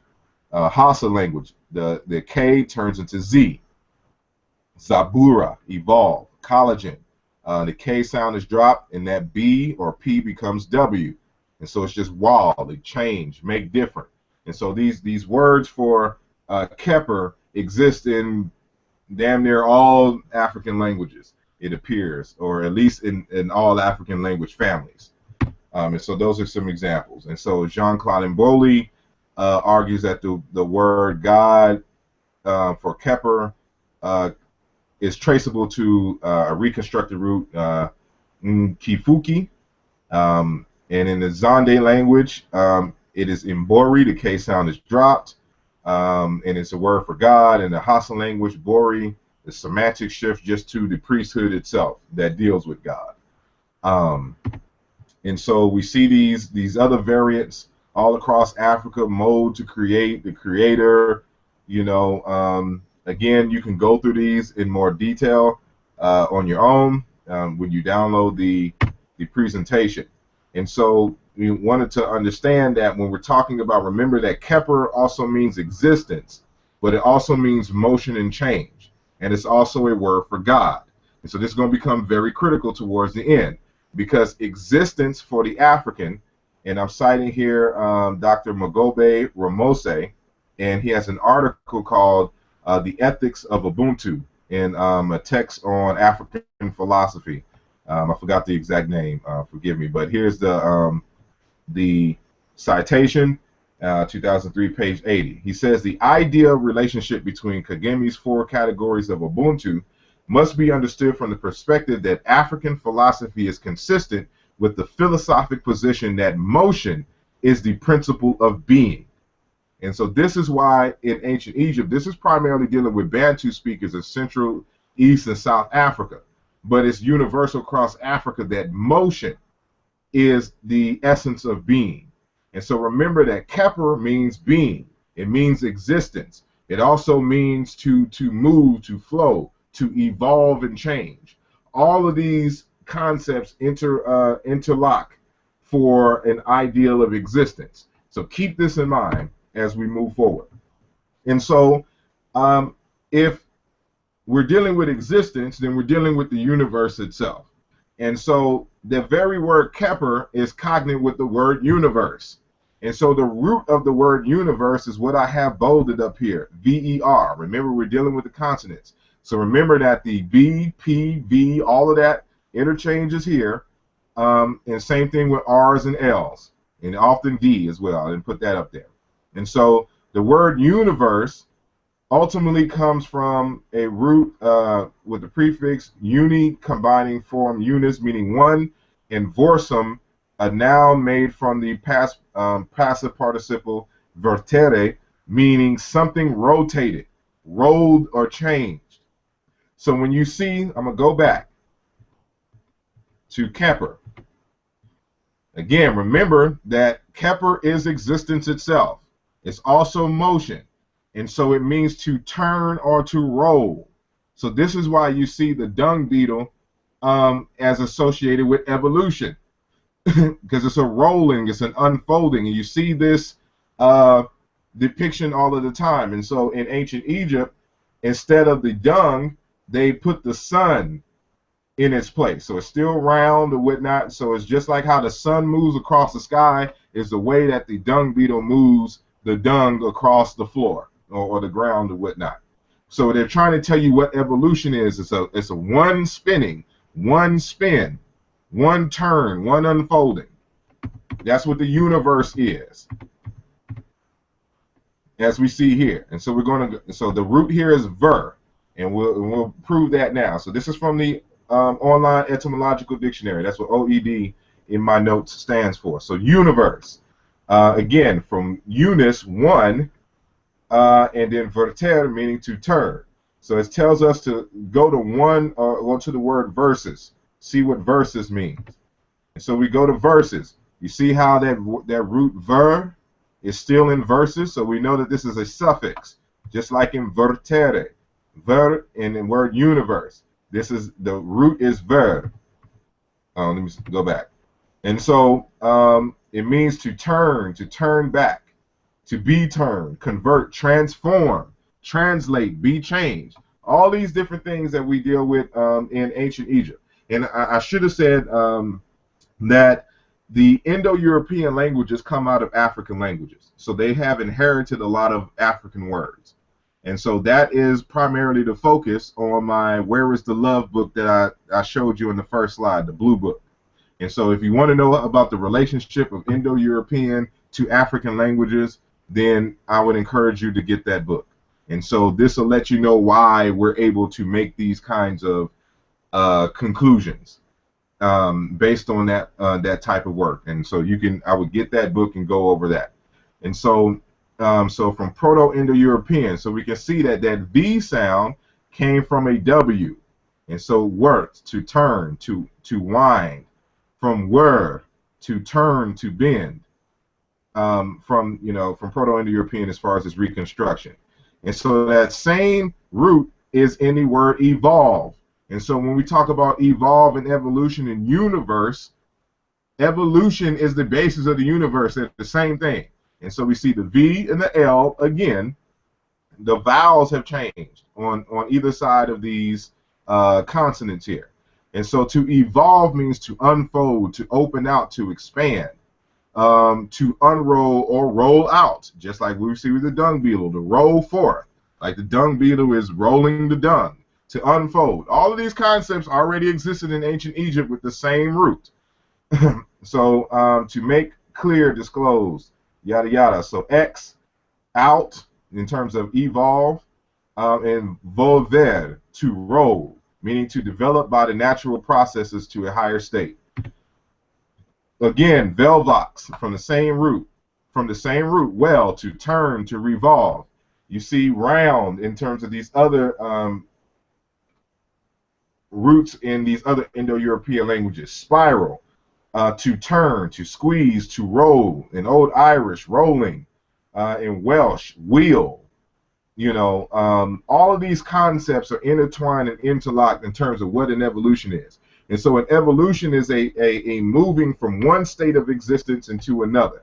And so what we see here is that existence fundamentally is a process of evolutions and change.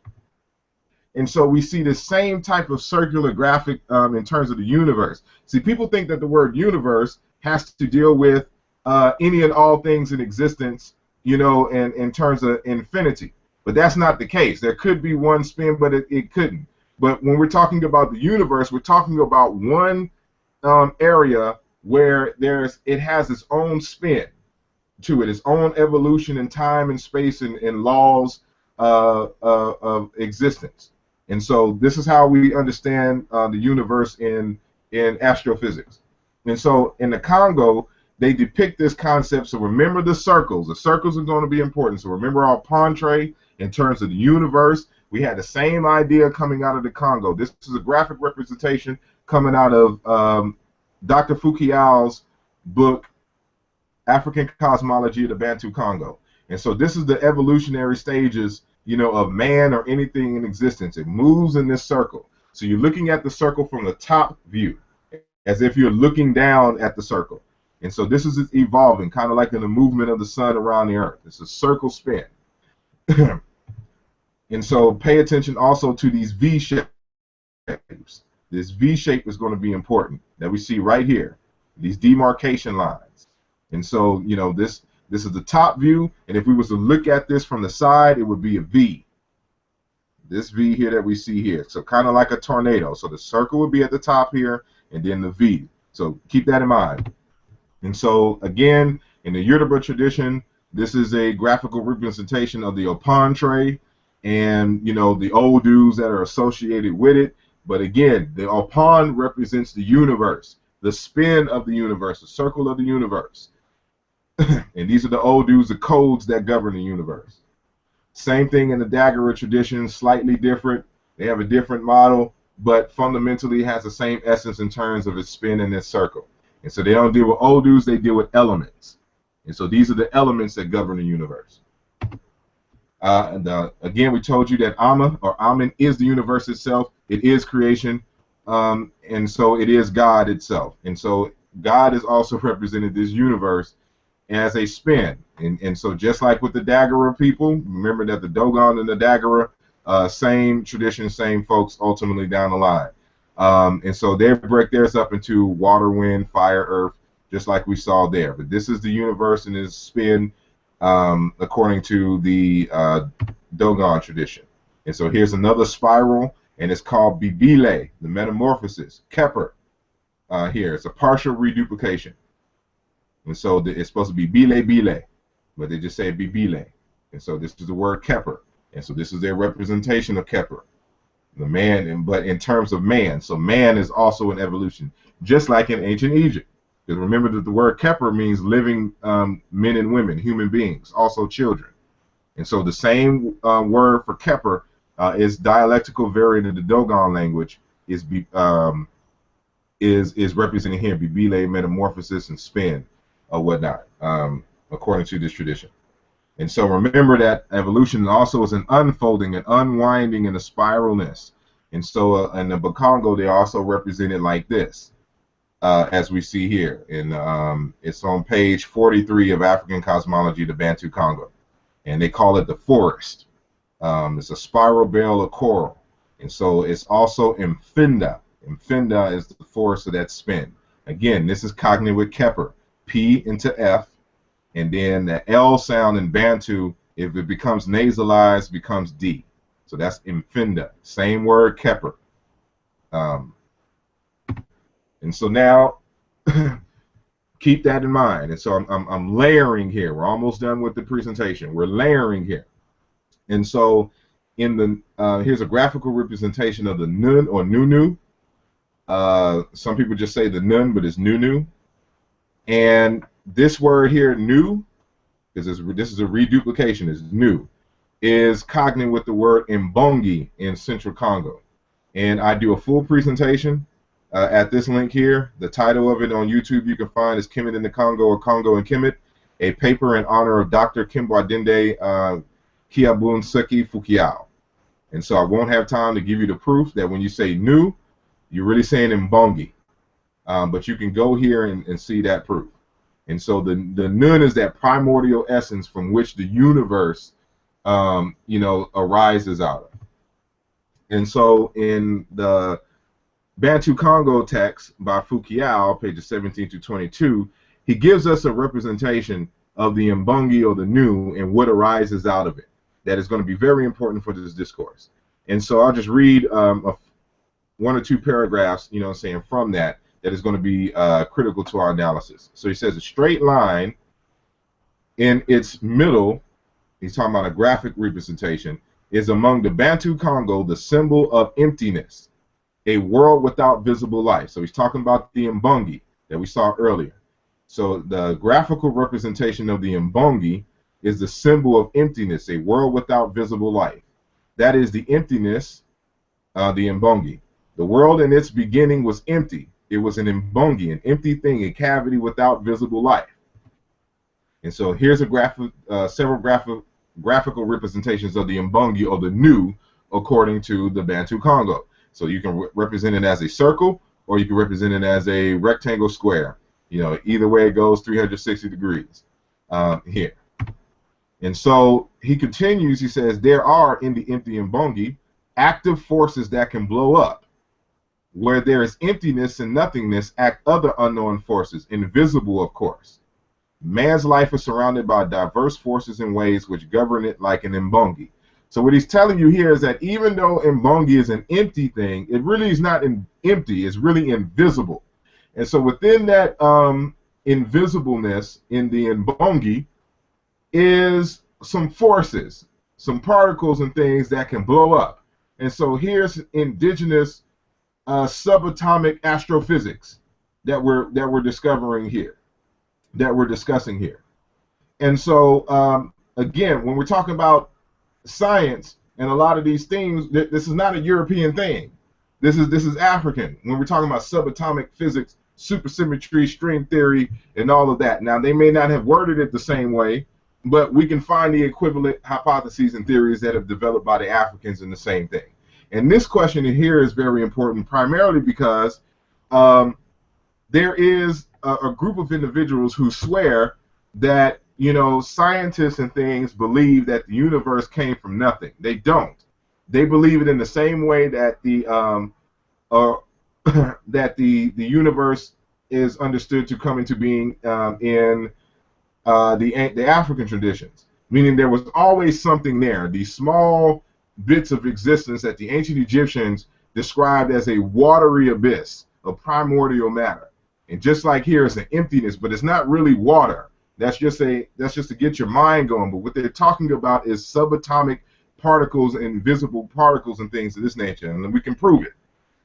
And so this is the word Nu, or Mbog, because Bantu conserves the older way of pronouncing certain African words. And so when you say Nu or Nunu or Nun, that is a derived way by a process of evolution as far as the language is concerned. But if you really want to pronounce it in the old way, it will be pronounced something like Mbog, Mboko, Mbogo, Bukwa. Species, gene belonging to a system, society, family, cosmos, nation, village. So the word for the cosmos is the same word for the family or village or society and the system involved. But let's go to the Bassa language in the Cameroon Bantu-speaking people. So they say Tole Imbog ni Mbog. The word Mbog is the same as Mbongi, is the same as Nu.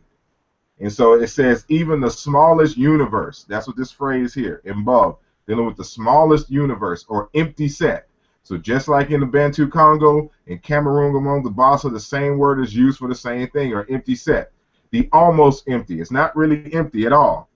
Or the universe down to its barest essential dimension. The infinitely small. And so we're dealing with a sea of subatomic particles. that give rise to existence, that have always been in a certain type of motion. And so when it comes into existence, it comes into a certain type of spin or space-time. And so we're going to move from there. And so in the Bantu Congo, again, we talked about the V. This is the V that we're talking about here, that you can find in Foucault's text. And so from this dark matter, and this is exactly how he articulates it in the text. He calls it a dark room and dark matter, which they call Pu. Now in the Dogon, they say the Po. And so, you know, I can do a totally different lecture just on this science here in terms of astrophysics, but I don't have time. But from this little dot, or you know, this comes this spin in the form of a V. And so you see the V here in this representation, or you can look on top of the V and just see a circle. And so we move on to ancient Egypt. We find this same graphic representation. And so this comes from the tomb of Ramesses VI. And we're going to focus, I wish I could zoom in, but we're going to focus on this area right here of this scene. So this is from the actual scene. This isn't a cartoon representation. This is a photo from the actual tomb. And so now this is a graphical representation of what we see in this section over here. So here's a representation coming from de Rocher's book, The Secrets of Hathor. I'm translating from the French. Love, eroticism, and sexuality in Pharaonic Egypt. That's the name of the text, 1999. And so you see from the representation, out of the Nun comes this V-type shape, just like what we see in Bantu Congo. And so this V-type shape is really kind of a, I forgot what shape that is, not a trapezoid. What do you call it? I forgot the actual shape, but the name for the actual shape. But it's the shape that we see here as far as this cup is concerned. And this represents the word wasek. This is what we see here. W, this represents the W sign, sound, S, and then H. Same thing here. W, S, H, or waseket, because this is a T sound here. And so both of these words deal with space. That's what it is.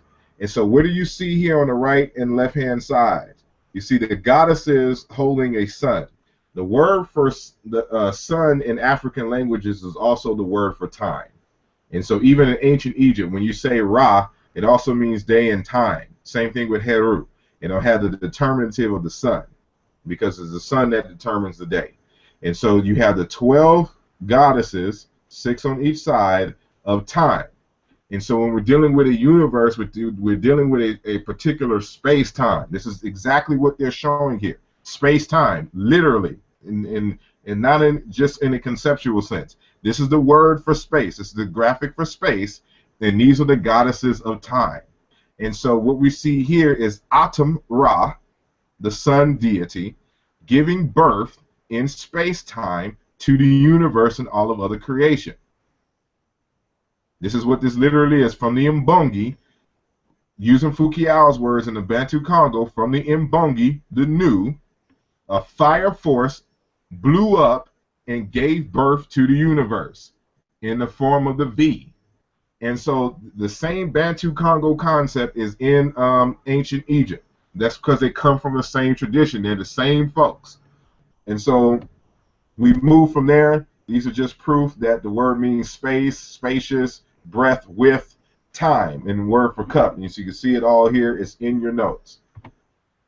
And so you saw one graphic representation of the Bantu Congo V in a spin in the universe. And so you see the same thing in a different context. So remember that the Nun is the watery primordial matter. It's also represented as Mer. This is the graphic for Mer, which is a canal or water or river. And so these are poetic representations or poetic conceptualizations for these deeper, more simpler concepts that we understand as that primordial soup of particles or subatomic particles that gave rise to space and time. The V, this is a lotus flower. And you notice that it comes to a point in like the V, and it has a circular top, just like what we saw in the Bantu Congo. So just like how we saw Atum Ra, was the sun god in ancient Egypt, This is a young Heru who's also a sun god.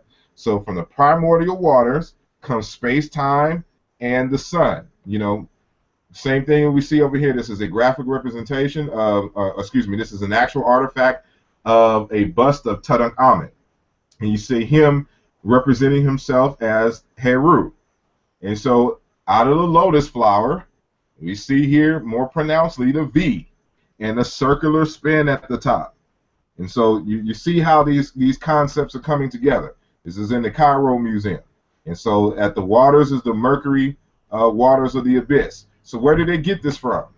From an actual plant. And so this is the lotus flower. So you see here the yellow inside the lotus flower.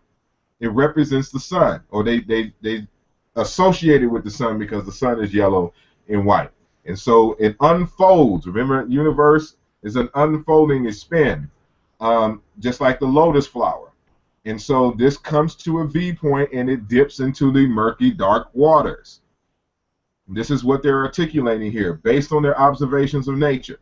And so when we're dealing with the universe is understood in modern times, we see the exact same representation.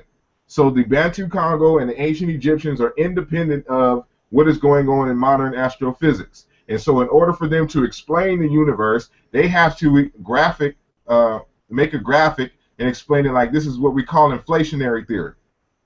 And so we have dark matter, which constrains and gives it the spin, because all of this is spin. And from the Big Bang, this would be the fiery force here, which would be Kalunga in the Bantu Congo, which is Ra in ancient Egypt, or Atum Ra or Heru. It's a fire force that bursts and gives birth to the universe, space-time, and everything in it, just like how we saw with Atum Ra. Same graphic representation and everything, independent of Europeans. Here's a different graphic representation of that same process. So we see the Big Bang. Here's Ra, Ptah, Atum, Amen. All of them are sun deities. Out of this primordial soup gives rise to a particular spin, a universe. Cosmic background, radiation, and all of this other kind of stuff. And inflationary theory. This is what this is. It's one large spin that has many different spins inside of that. This is the Big Bang theory. So the Europeans weren't the inventors of Big Bang. The Africans were, independent of Europeans. And so they all came to the same conclusion, observing the same universe. And so here's another graphic representation from the National Geographic. Same thing, Fire Force, Ra, Atum, Amen, Ptah. You know, this V, space-time, Wasech, and then the goddesses of time, all up in here, all in this particular spin. Kepler, all of this. Kepler is also a sun god. Kepler, fire force, and all of this. It's the same concepts, scientific. I don't know if y'all can really see this on the side here, but you can really see the spin here from the top view, just like what we saw in the African concepts, the circular top. So this will have a circular top and spin. You can see this here, the Bantu B, the ancient Egyptian Wasech, space-time. That's what a universe is. It's a particular space-time with its universe. So we live in this universe with its own laws of physics, you know, in its own type of spin.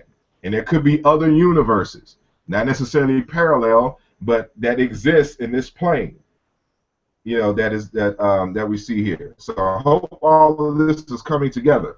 Again, I'm showing that the Africans were serious about the universe, and we stand on the Africans, you know, who bring us this far in explaining the universe. And so we should not shun away from science. You should not shun away from evolution, because existence is evolution. God is evolution, literally in the African context. And so we have already falsified the notion of intelligent design or whatnot. And so when we examine the African perspective, God is existence. And so, you know, you can't say that reality is not reality, because God is existence, God is reality, and that reality is evolution, it's Kepler, it's existence itself, always in motion.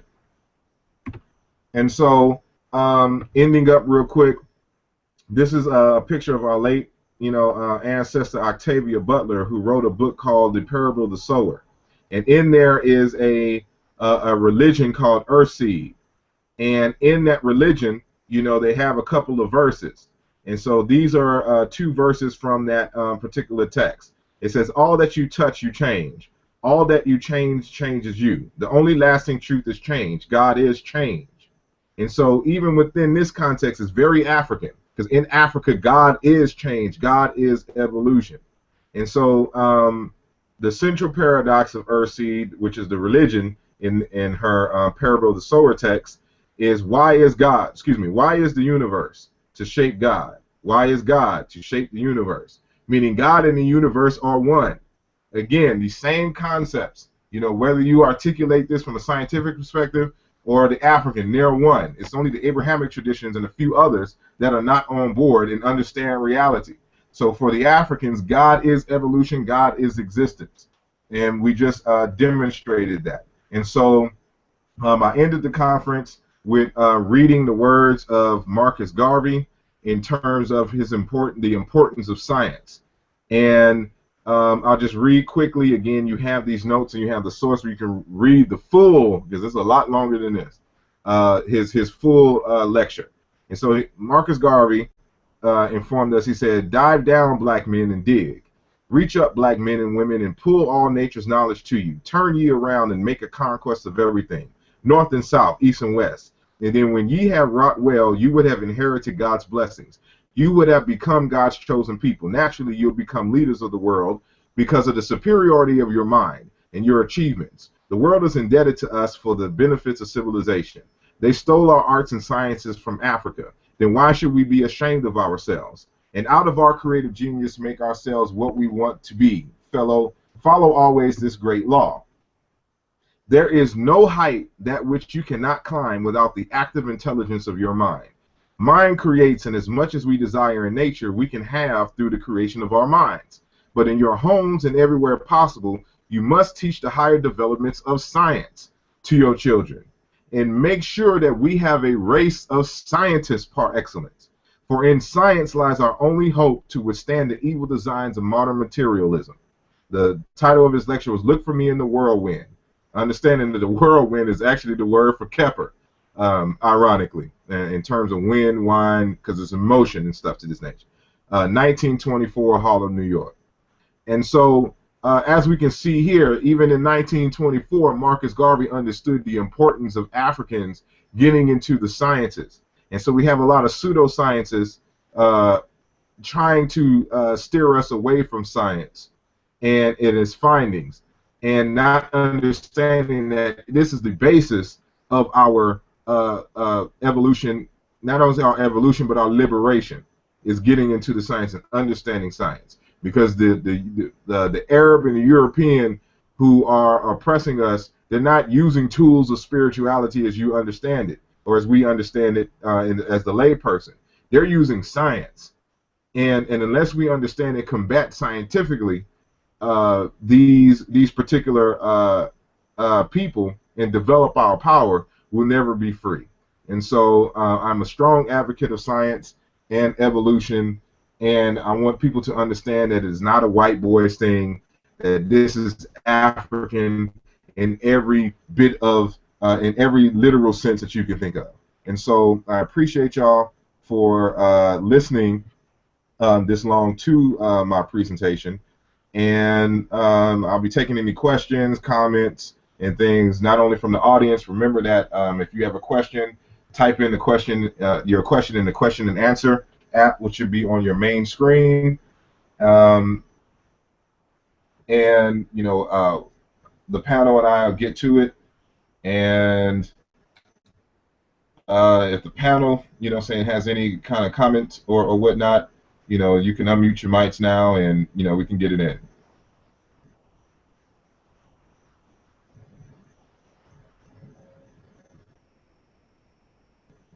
Are y'all there?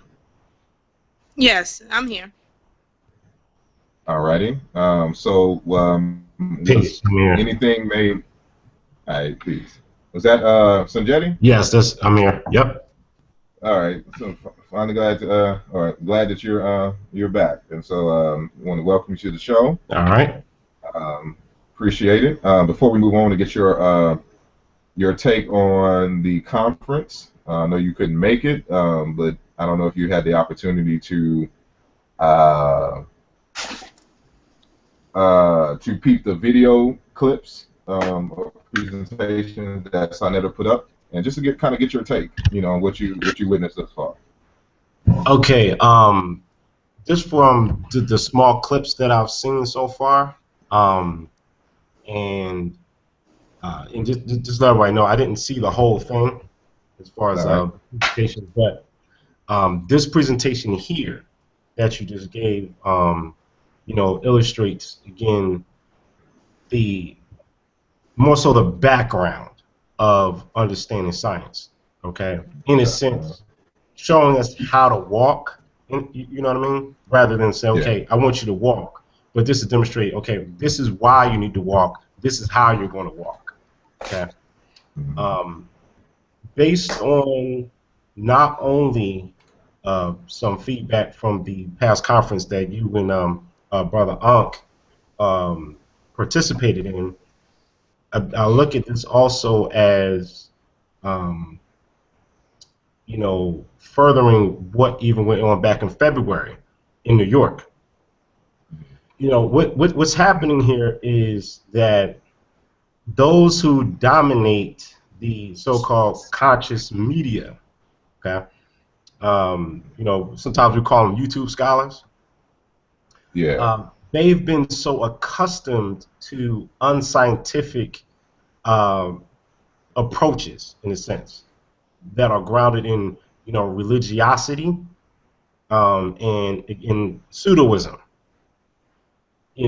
That it's becoming more and more difficult for them to hold ground in the face of scientific methods that people such as yourself are emphatically employing, okay? Showing us how to go through the process. These are the steps that we are taking to come to a conclusion, okay? And these conclusions have to be tested, okay? And, from various standpoints. For example, some of the linguistic demonstrations that you have engaged and demonstrated, I've tested them myself. Brother Wu Jiao has tested them, and and we've tested each other, over the years behind, especially behind the scenes, and they're losing ground. When I say they, so-called YouTube scholars, I might call them, they're having difficulty, so it really goes down to an ego thing. This is the next stage right here, okay? We need more people that are more serious about scientific inquiry, all right? And the cartoon that you posted in the presentation about, a scientific person collects data and says, what conclusions can we derive from this, okay? Where the religious person will say, well, I have a conclusion, what data can I collect to support this, okay? Which is backwards. The presentation you just gave, again, you gave a premise, you told us what you're going to tell us, then you told us, what you told us, in a sense. Okay? You took the step by step, all the logical directions and lines that we can follow, okay? And you went above and beyond, what's required, So evolution, is deity, is creator, okay? Because it's evolution, evolving or unfolding that creates, okay? It's no different than, our cells in the cellular cycle. That happens every second of every single day, okay? Every minute, all right? Your DNA strands are constantly what? Untangling and unfolding in order to create more, say, RNA to make more DNA, all right? So creation is constantly occurring. Evolution is constantly occurring. God is constantly occurring. Okay? So, you know, those who would say or charge us with, you know, well, evolution, that's the white boys thing. This is incorrect, as you clearly demonstrated. All right? African people have realized this and documented this and etched it in our traditions since the beginning. You know, and this is something that we have to realize. Okay? So Exactly. that's just, you know, a little small commentary. I'll pass the mic. Yeah. We didn't. I know Unc came in. Hold on. You there? Yeah, I'm here, brother. What's good? You have to turn down whatever you got in the background. I don't got them in the background. Well, Talking somebody about? had something. Well, it sounded like you gonna hear it? Was that me? No, that ain't me. What is it? Oh, anyway. Well, hold on. Whose mic is unmuted? Is that you, Mine sister? is. That's what I'm saying. There's a yeah. You have something on in the background, a television or something. So it's not hers. She's muted, but something was coming up. But it seems to have gone away now. So yeah, I mean, what was your again for those who can't see him? I'm not sure if he has his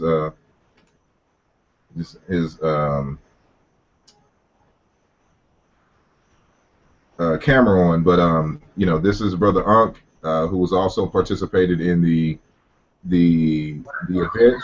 So what was your take, you know, saying on the event and your presentations and things of that nature? All right, hold on. Let me get a second. Let me get out of here so I can. You still hear that noise Yes. in the background? Yeah. All So right, hold it's on. Let me get either out this area. maybe your people's having a Hold conversation. on. Hold on. I don't know. Give 1 second.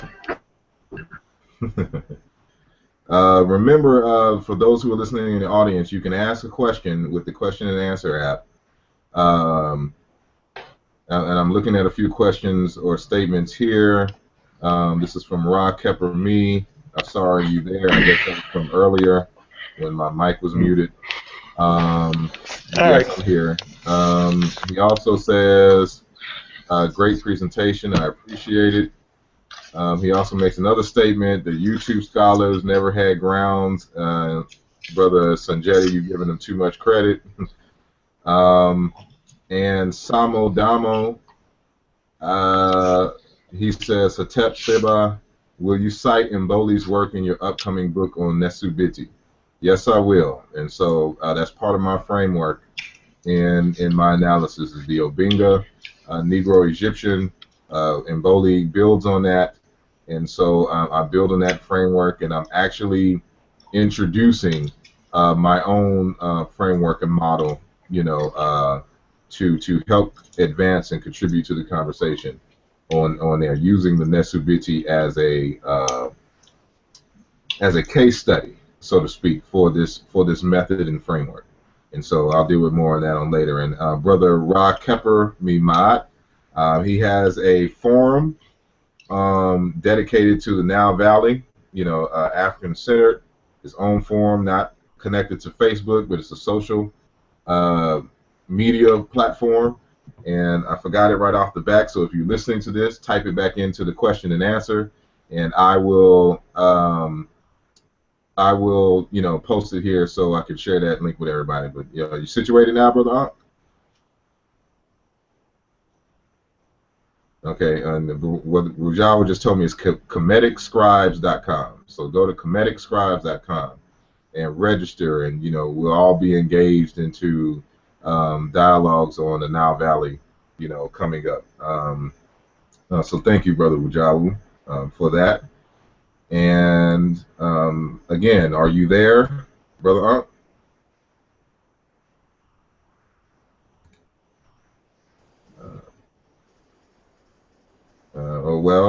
Sister Lola. Yes, I guess I had a more of a statement because at first I thought it was a question. I noticed that Can you hear inside me? of Yeah, we'll get back to you. You were gone for a second, but continue. I noticed that the presentations, like you guys said, it was very informative, but I did notice some non-academic habits, and I just I guess I wanted to say that the issue with that is this: when we're amongst our own and we're talking, there's certain forums in which it doesn't what you say doesn't necessarily have to be politically correct, doesn't have to be cited and things like that. I've watched videos with Sonetta TV where they were sparring on the street and no one was citing books and citing authors and different things like that, but they were just building. But excuse me, in a forum like the forum this past week, um, it demanded that everyone stay focused on the rules of engagement, meaning when you speak you must cite sources, and even if you cite sources, I've seen lectures and debates where they debate people's sources that they have cited. So it's not to say that you're correct because one cites a source in their work, because as you know, if you're a college graduate, that comes with the territory. Whether you're right or wrong is a whole nother ballgame.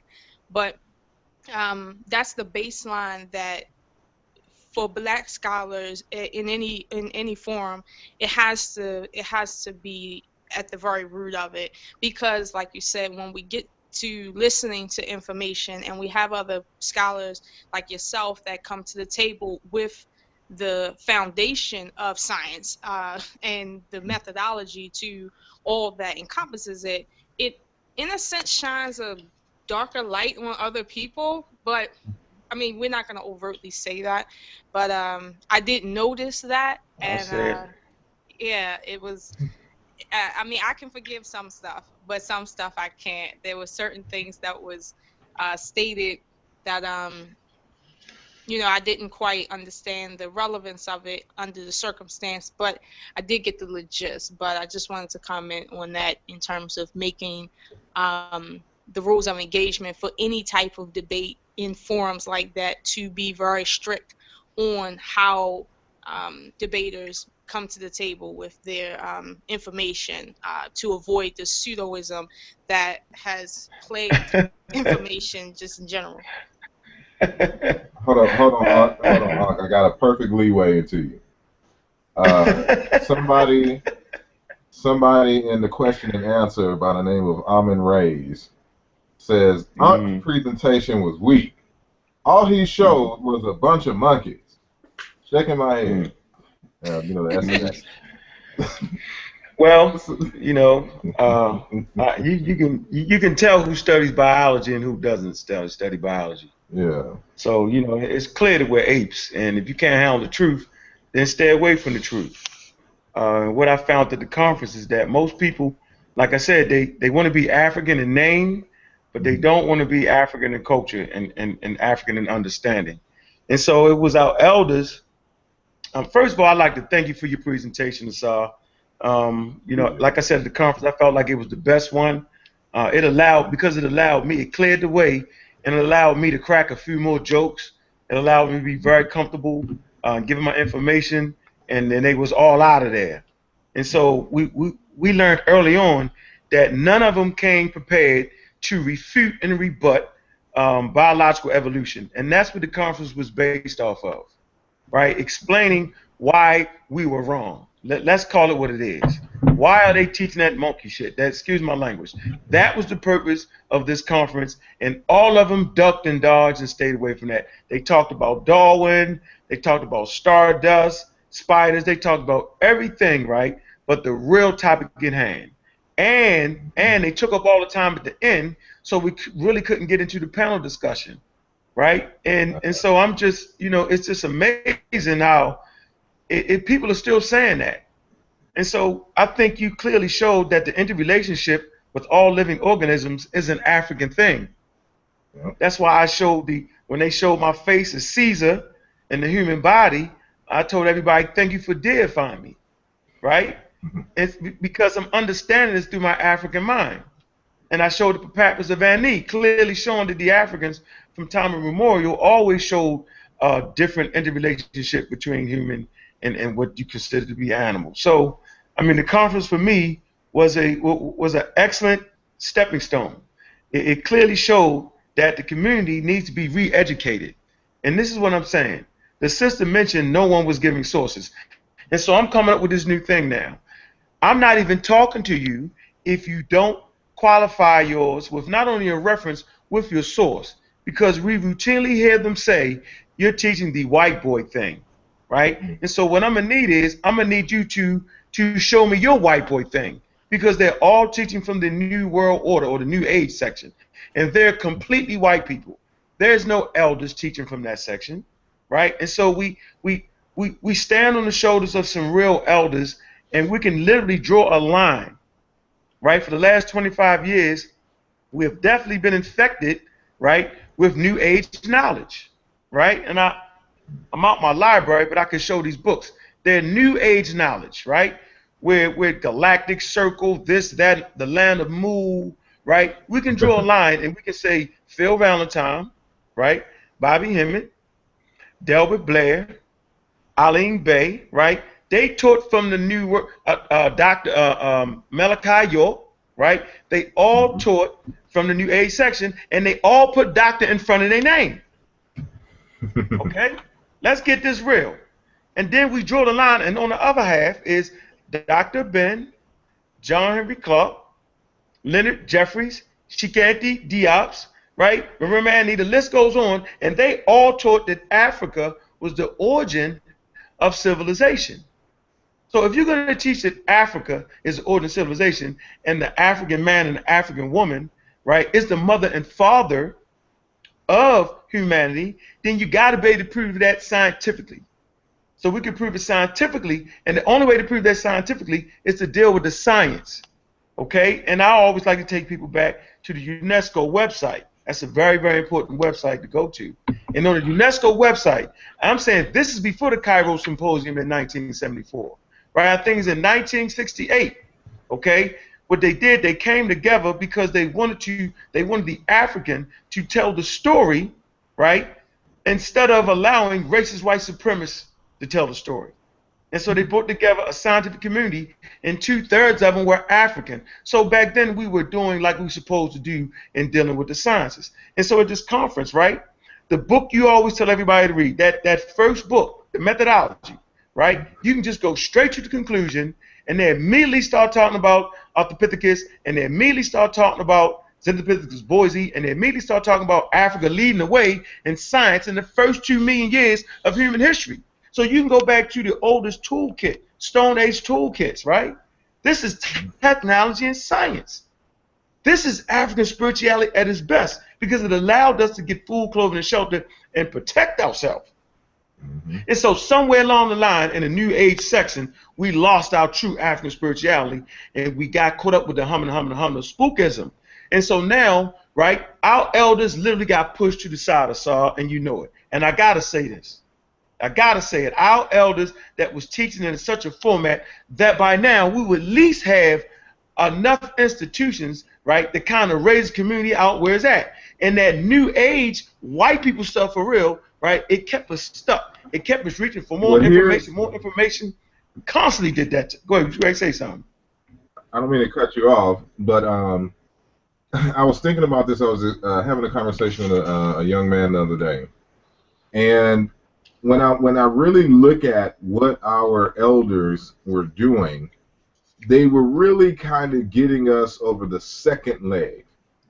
You know, they were kind of continuing. They was getting the baton from the first leg of folks that started in the late 1800s, and then going into your John Henry Clarks, your John G. Jacksons in the 30s, 40s, 50s. But remember, they were old, you know, when they passed. But what happened was, you know, they did, you know, remember, these are real PhDs for the most part, who started what we call the communiversity. And in the communiversity, they would bring this knowledge to the community. So you see a lot of their lectures on tape. They're speaking in churches. They're speaking in mosques. they're speaking in community centers, they're speaking in lodges, Masonic lodges, all trying to get this information to the people. But the information that they were primarily concerned with was the African origins of civilization and the value of being African and black for the most part. That was that second leg of the process. Now, when I look at it, they didn't have a lot of conversation, if any, on method. And so what happens is they brought up a generation of folks, and it is new people who are coming into consciousness who only understand the conclusion, but not how they got to the conclusions, and what are the processes for even evaluating their works, because they just presented us with the data itself, what the conclusions were based on the research. But there weren't, you won't find a Dr. Ben lecture on, scientific methodology, on the processes of doing digs and things of this nature. And this is what we're missing. And so we represent now. You'll find Leonard Jeffries. You'll find Leonard Jeffries talking about the scientific method. I just looked at it today. He absolutely said it was a methodology to getting our dealing with science and getting our history back. He absolutely said that. I'm telling you, it's the new world section in Barnes and Nobles that killed the community. This I promise you. I understand, but there wasn't much emphasis. So I know Dr. Jeffries' system analysis. See, Diop, you actually had to read the work, so he wasn't doing. I'm talking about the lecture scene. I'm not talking about the books themselves. I'm talking about the lecture scene. So Leonard Jeffries is probably the only one who comes close because he has his triangular or pyramid analysis or a system analysis that he would talk about. But even still, it really doesn't get into, like, they weren't breaking down science in terms of testing hypotheses, things of this nature, quantitative, qualitative analysis, research methods, and things of that nature. They weren't doing that type of discussion. And I'm not saying that it's neither bad nor good. It's just that they were focused on a different thing in trying to raise us up to even get to this point.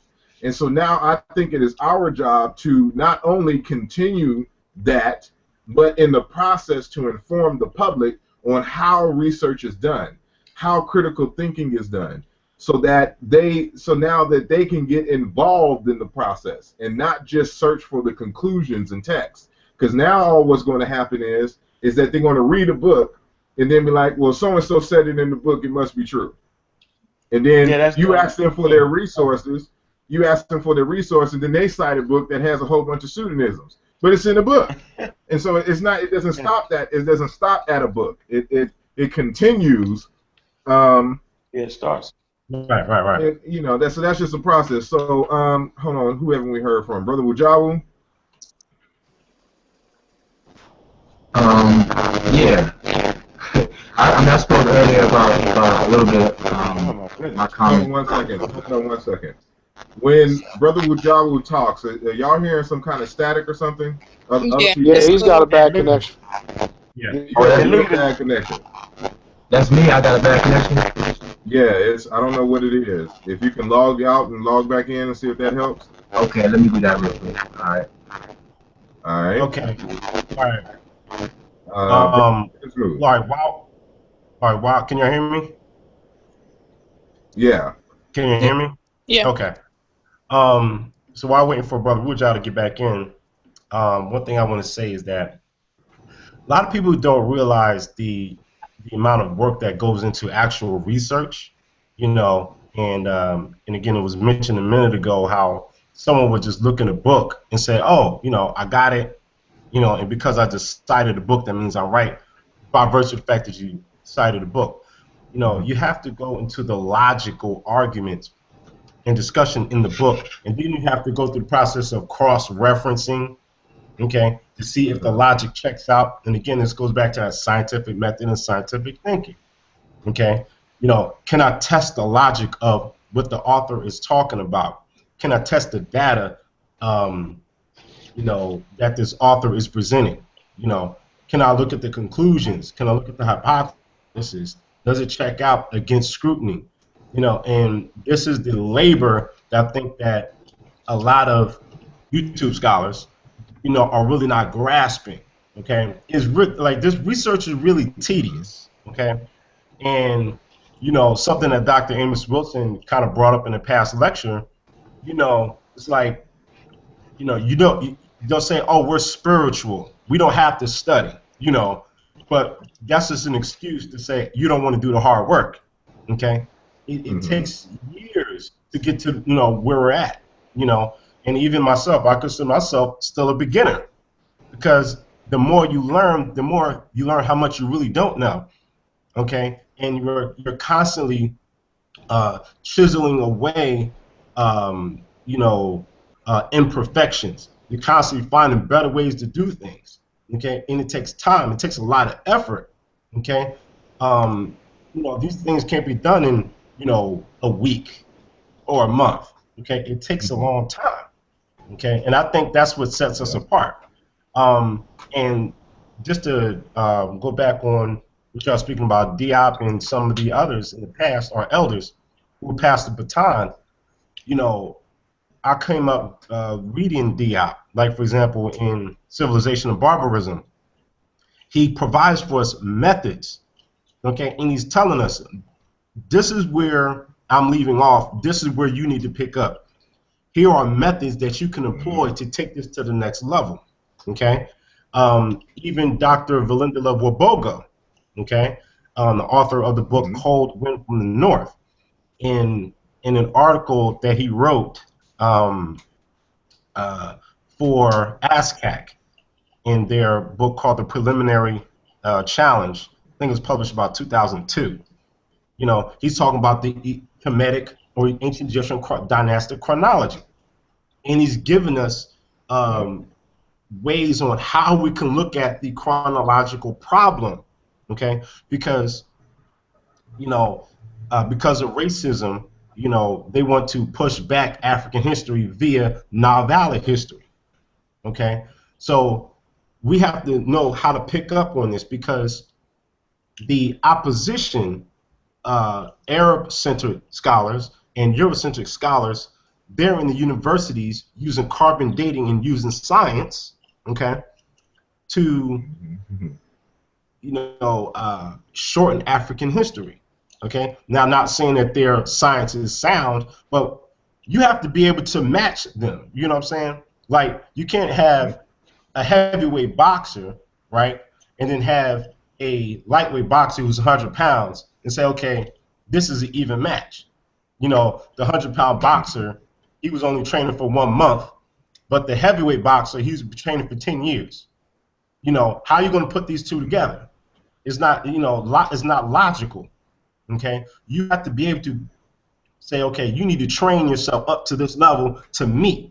Okay, because again, your opposition, this is all that they do. I'm talking about Eurocentric scholars. They have money behind them, resources behind them, and they have, I would say, even according to Martin Bernal, at least since the 1700s, with scientific or so-called classical Greece racism coming at us. They got all that behind them, and you think that reading as Brother pointed out, a New Age book, that you're going to defeat this. It's not happening. You have to be able to match them scientifically. That's the only way you can beat this. Okay, and it takes time and investment. All right, it takes money, time. Okay, you have to develop skill. All right, and that's very important. Developing cognitive skills. All right, not, oh, I read something in the book that agrees with my conclusion, but I didn't collect no data. Okay, so, you know, this is quick commentary on that. I appreciate it. I'm gonna go to Brother Wujaru real quick, and then I'm gonna go to Smash Rockwell, then Sister Lola for commentary. We'll round robin maybe 10 more minutes after that, then I'm gonna wrap up. Okay, yeah. Can you hear me better? Yeah.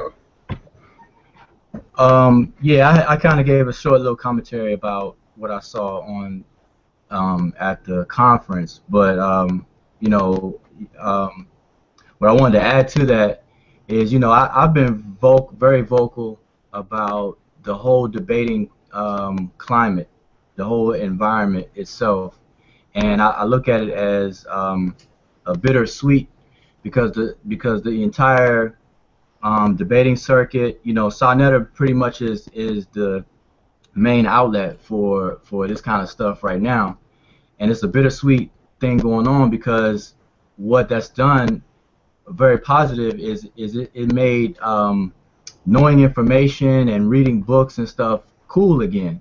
So now you see a lot of people are starting to talk about information and starting to get their libraries and their bookshelves up to par and everything, so that's good. But then on the flip side, people are not guided into methodology or research methodology, proper investigation methods, and proper methods of discernment. So along with the good thing of people learning, or at least people reading, you have this unguided, raw, just passing on of information, and a lot of it can be pseudo and misinformation. So hold on 1 second. Somebody else, is y'all hearing it funny on his end still? I think he's fine. You're Yeah, fine, he's or okay. is it just me? Because I'm hearing like, okay. I sound like a transformer right now. Almost, yeah. There's a slight interference, but I think it's coming across fairly well. Okay, I just need to make sure. So it may be my connection. I'm sorry, but continue, good brother. Okay, yeah. No, I was just saying. So yeah, you have this kind of good and bad thing going on as far as the debating thing. So with this conference here, by it being not called a debate, and that title got switched out for a conference, I think that was a sign, or should be a sign, that things need to be slowed down. Oh, he dropped off. He's back. Yeah. Well, we'll wait for him to come back. Fully. Are you there? Yeah, I don't know what's going on. I guess that may have been my connection, because it just went out and came right back up. Can you hear me? Yeah, but for me, like, I don't know. For me, it's coming off like you're robotic and you're coming in and out. So I can't tell if everybody else can hear that, or the people in the audience. He sounds fine over here. Okay. I hope I'm not having a Sanjetti moment. Well, let me get Brother Smashwell in there. Okay, come back to me. Let me sort this out. All right. You there? Brother Jonathan? He ain't talking. Yeah, maybe he walked away for a minute. All right, let me just finish my. I'd like to give a critical analysis after everybody's finished. Hold on. Go ahead, Rujawu. Yeah, I just want to finish up what I was saying. So I'm saying that this conference, August 2nd conference, to me, it's a sign that people are starting to, because you kind of follow the demand, like the supply follows the demand nowadays. So it seems like the changeover from it being rah-rah debate, rap battle, WWF type of thing, to more scientific in nature, and even the way it's kind of styled. To me, that's a good sign. And it shows that the audience or the demand is starting to shift, where now the supply has to change to keep up with it. So with that being said, people have to understand that we can't microwave research, and that a lot of people tend to microwave. They go to Wikipedia, go to Google, and then they feel like they know everything, and they want to pass on information and argue with you. So I think the conference showed that you can't do that, especially your presentation, Uncle Keck's presentation. Pretty much, I mean, I only saw those and I saw the 5%er presentation, so I can't speak on. Oh, I saw Brother Polite's presentation as well, and at least he started off showing his bibliography first before he even started speaking.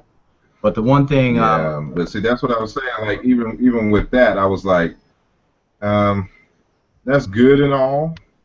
But it's you don't have to give the bibliography at first. It's just in your presentation, you just need to cite the source and where to find it in the bibliography. that's the whole point, you know. Go that's ahead. no, that's the point I was going to make is that it shows that people are becoming aware that you have to start citing sources, that there's a method to this. There's a method to it. And the method is not white. It's not European. It's very African, as you demonstrated. But, like you said, to show the bibliography in the front, it's not it. It's like you're almost there, but it's not it. Because a lot of stuff, some stuff that was being said was pseudo. And I'll Yeah. say that because he and to his credit, he admitted that he learned a lot of stuff while he was studying for the conference itself. So what he has to Yeah. understand now at this point is that you can't rush this stuff. You can't study something within a few weeks time or whatever, and then try to present a scientific presentation. You know, it just doesn't work that way. And you open yourself up to be critiqued and just kind of bashed down. So Yeah. hopefully With that, like I was thinking when he said that, I'm like, well, that's still not enough. Because the question isn't about it. It's like I said beforehand. Science is built on consensus. And so the question is, who are your peers, the experts that examined your work and gave it the approval, you know, before you presented this to the public? So like when I write a book, you know, I send it to several different scholars first, and they give me their critiques and things of this nature. And they tell me that, you know, I'm good, I'm on the right track, this is amazing, or this is terrible, you need to go back to the drawing board. You know, that's what they do.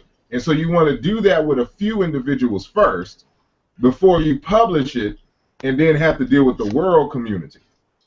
And so within that time frame, you know, who reviewed your work and gave you critiques that were experts in the field that would, you know, would have given you a critique and rejected some of the information that you would have brought forehand.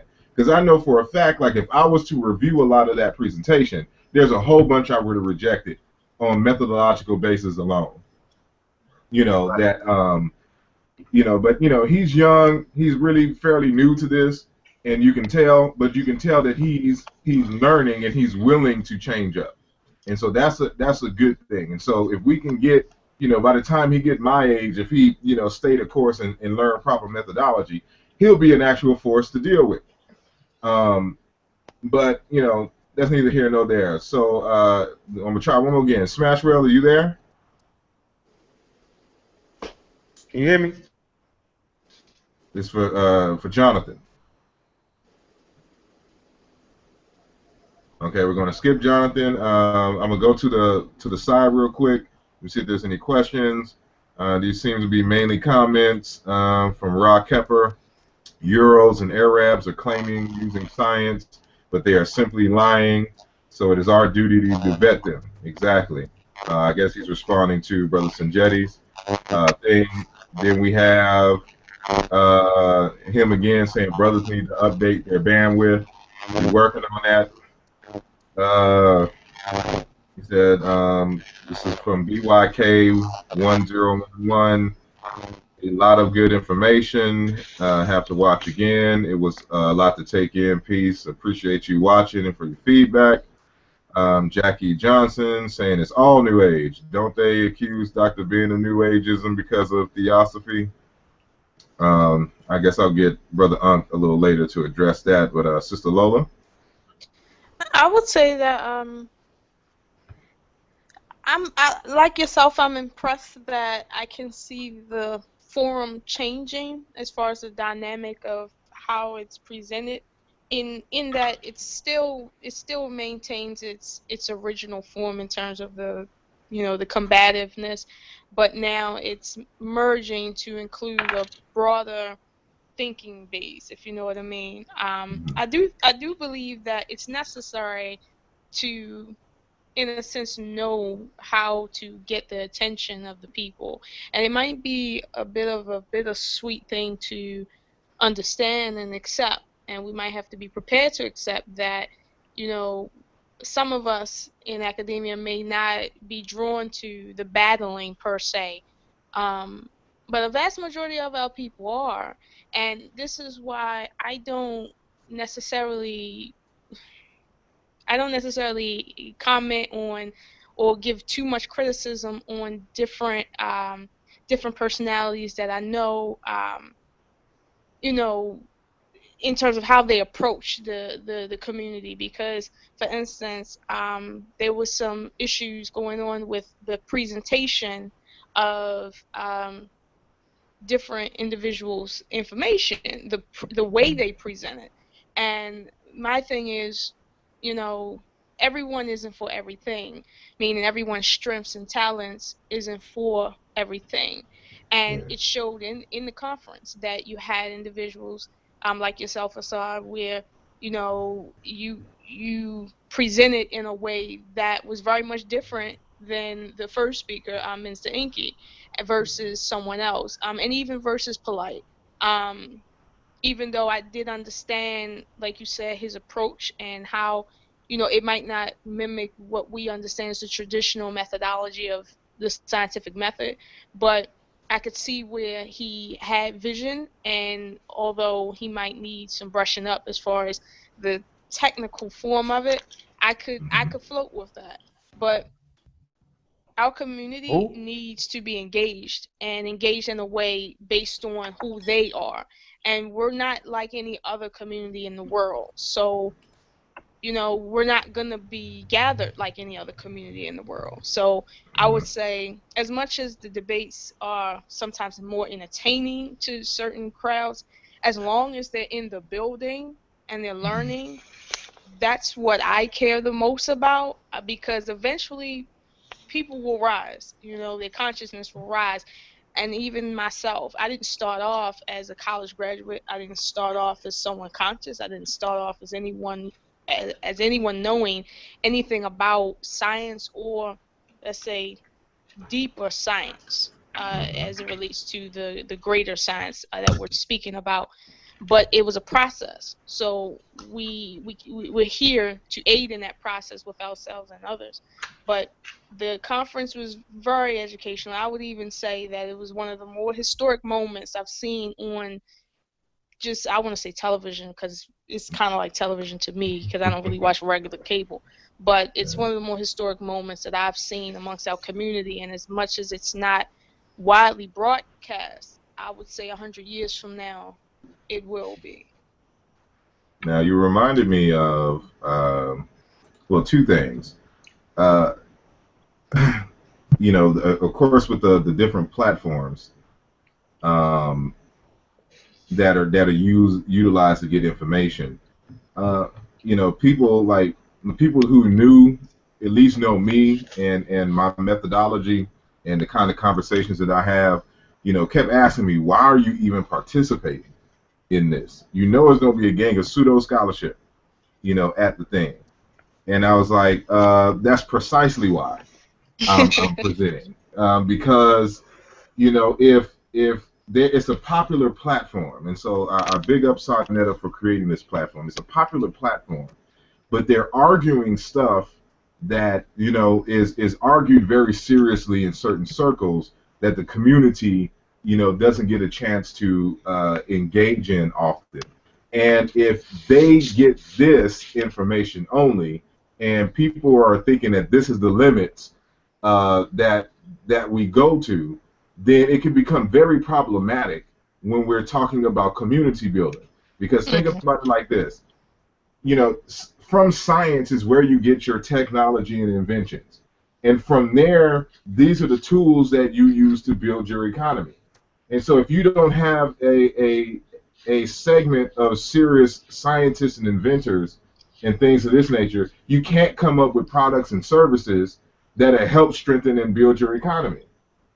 And so I'm involved in this process because of my involvement in nation building and what it is that I'm looking for. I'm looking for colleagues. I'm looking for scientists, serious ones who understands nature and that we can utilize to create things based on our information of nature, to actually build our economy and also to combat certain things that are have been done to us, that they're using science and technology, to oppress us and things of that nature. And the second thing is, it's interesting that, I'm listening to a lot of the comments that, I'm getting directly from people who have attended the conference and people who haven't attended the conference, but I just happened to meet them in one form or another. And that is that they were rolling in a certain direction, but then when they heard the Amun Ra squad, it changed their perception. And now they feel that they are on the right path. And that feels good to me, that what we're doing is contributing in that way, and that they're seeing a clear distinction in terms of the quality of information, even if we come across as loud and rowdy and things of that nature at times.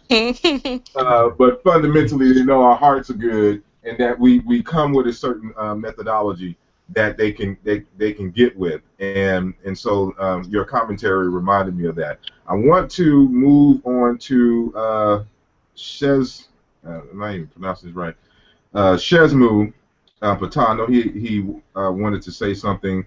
Then I'm gonna end with brief 2 to 3 minute closing remarks from everybody, and then we'll close out the session. So Shezmu, are you there? Yes, I am. Peace and Black Power. Peace, peace. Yeah, I just wanted to, I guess, speak honestly and give a critical analysis on what I see, Go ahead. not only on the debate scene, along the same lines of what Ujah was saying, and definitely what I think Ankh sees and has a good grasp of as well. Um, our people, well, I'll put it this way. I'll start off like this. With Dr. Ben, we've read several of his books. We've listened to his lectures, and I would say that he was a very scholarly individual. He had the degrees to back it up. He did the field work. He went, he talked about the postdoctoral work, which is out of the classroom. And he had a way on how he provided the information to our community. He could do it with a smile.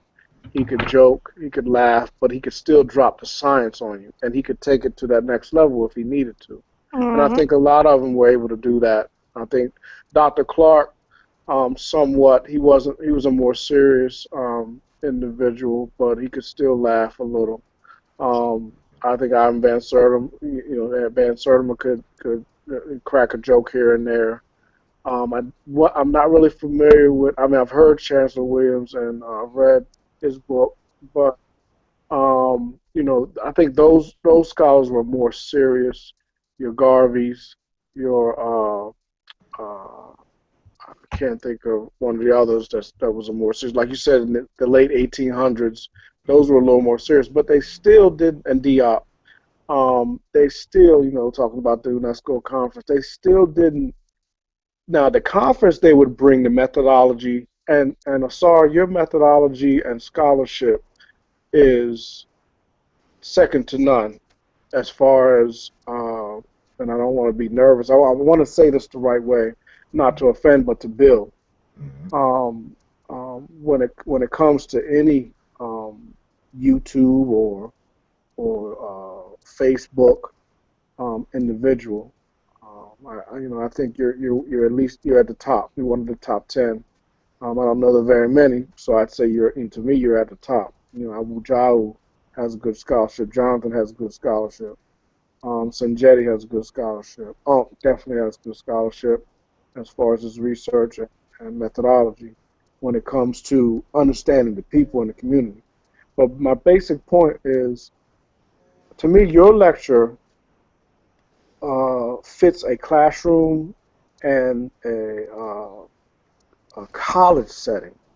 And when you bring that into this so-called debate circuit, which has a lot of, I don't want to say coonery and buffoonery, but it has a way of reaching the people on their level. Because, I have a little experience when it comes to speaking in large crowds, and you have to meet the people where they are. And if they're in a certain disposition, you can't, you can't be a giraffe.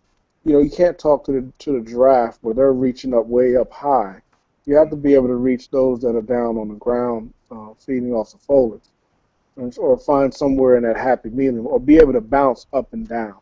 And I think you laid out a good foundation. And then I looked at when Brother Ankh came through, he was able to bring that energy, bring that flavor, that funny, and still build off of the science that you brought, and then the science that he brought along with Sanjeti and himself and Gozi was able to add the Amara Squad period was able to add to the conference. So I guess my critical analysis would be that yes, methodology and science and showing, quantify and qualify and all that, which is in, we've learned that through our matriculating through school and through the college. But though a lot of individuals on this circuit are not in that, they haven't heard that information or how it's done. And I think it comes off a little monotone, a little boring. So you drop a little bit of that, but then you top it off with that icing of the flair. And I think that's why the brother with the cape, he was, he's able to hit on our vibrations, because we as African Americans have been oppressed and we've been hurt so often and for so long, that when you uplift us with, okay, the blackness, we've come from the stars and we're the perfect black, and we're the beginning, and that lifts our spirits up. It's almost like being in a church when you say those same sayings that have been said over and over, and then the crowd just goes crazy. So that's kind of what I was just wanting to give it a slight analysis to. But y'all keep doing what you're doing. You're doing an excellent job. This Amara Squad is a breakthrough. It's a breath of fresh air right now, and I think it's a testament that New York is trying to come down to Atlanta to see what's going to go down at the Atlanta conference, and see what kind of crowd's going to come. I mean, y'all standing on the shoulders of giants, and y'all are representing very well. So I just big up to y'all, and that's a comment I wanted to make. I appreciate it. Thank you, brother. Great. All right. I want to slightly respond to some of the criticism. I hear it a lot, and it just really depends on what kind of setting I'm in. If I'm in a lecture setting, then it's a little different. I can be a little bit more free. But if I'm doing a presentation and the objection is science, we only have 30 minutes on the stage, and that can go by fast. And so the side commentary will have you not getting your points. And so as Unc, understood in the process of developing his presentation, that a lot of fluff you got to get rid of, to get to your major points. And so, we work this out beforehand. People know I'm a straight liner. And, with Unc coming behind me, this is why I go first, Unc comes second. And so he just brings it home in that sense. I wanted to make sure that what needed to be said was said, and it had the visuals, and it was on video, so that could get it. Because I know for a fact everybody's not going to download the PDF. So if it's on the video and you're forced to watch it, then you can see. And so the issue is that we always hear that we should go down to the people's level. The problem is that we stay there. And you're supposed to go there, but then you're supposed to bring them up to another level, where then the next level becomes the standard. Yes. And so if we're always talking as if they don't know anything, then, or trying to entertain them and be funny, then they'll always stay there and they'll always expect that. And so now when we have conversations like this, now they can expect something different. Because they see something different. Now the classroom has been brought to the community. And so now they have to judge, on what is valid, what is good information or not, and not just the fluff. They can see the difference now. Whereas if the whole conference was like that, then they wouldn't have that distinction and separation. And so, this is one of the reasons why we strategically, did this, for the conference. And so, that's just, kind of the way it is. Well, Sometimes. if I could quickly speak on just a little bit. Go ahead. No, you can't. No, you can't. Watch out. No, you But can't. but don't the one thing about this particular conference, and I agree with you wholeheartedly, Brother Asar, Mm-hmm. is that when you guys, meaning you and Unc, presented, but then everybody else, they have scholarship too. And they could have did the same thing, but you know what? They choose to use the pseudoism.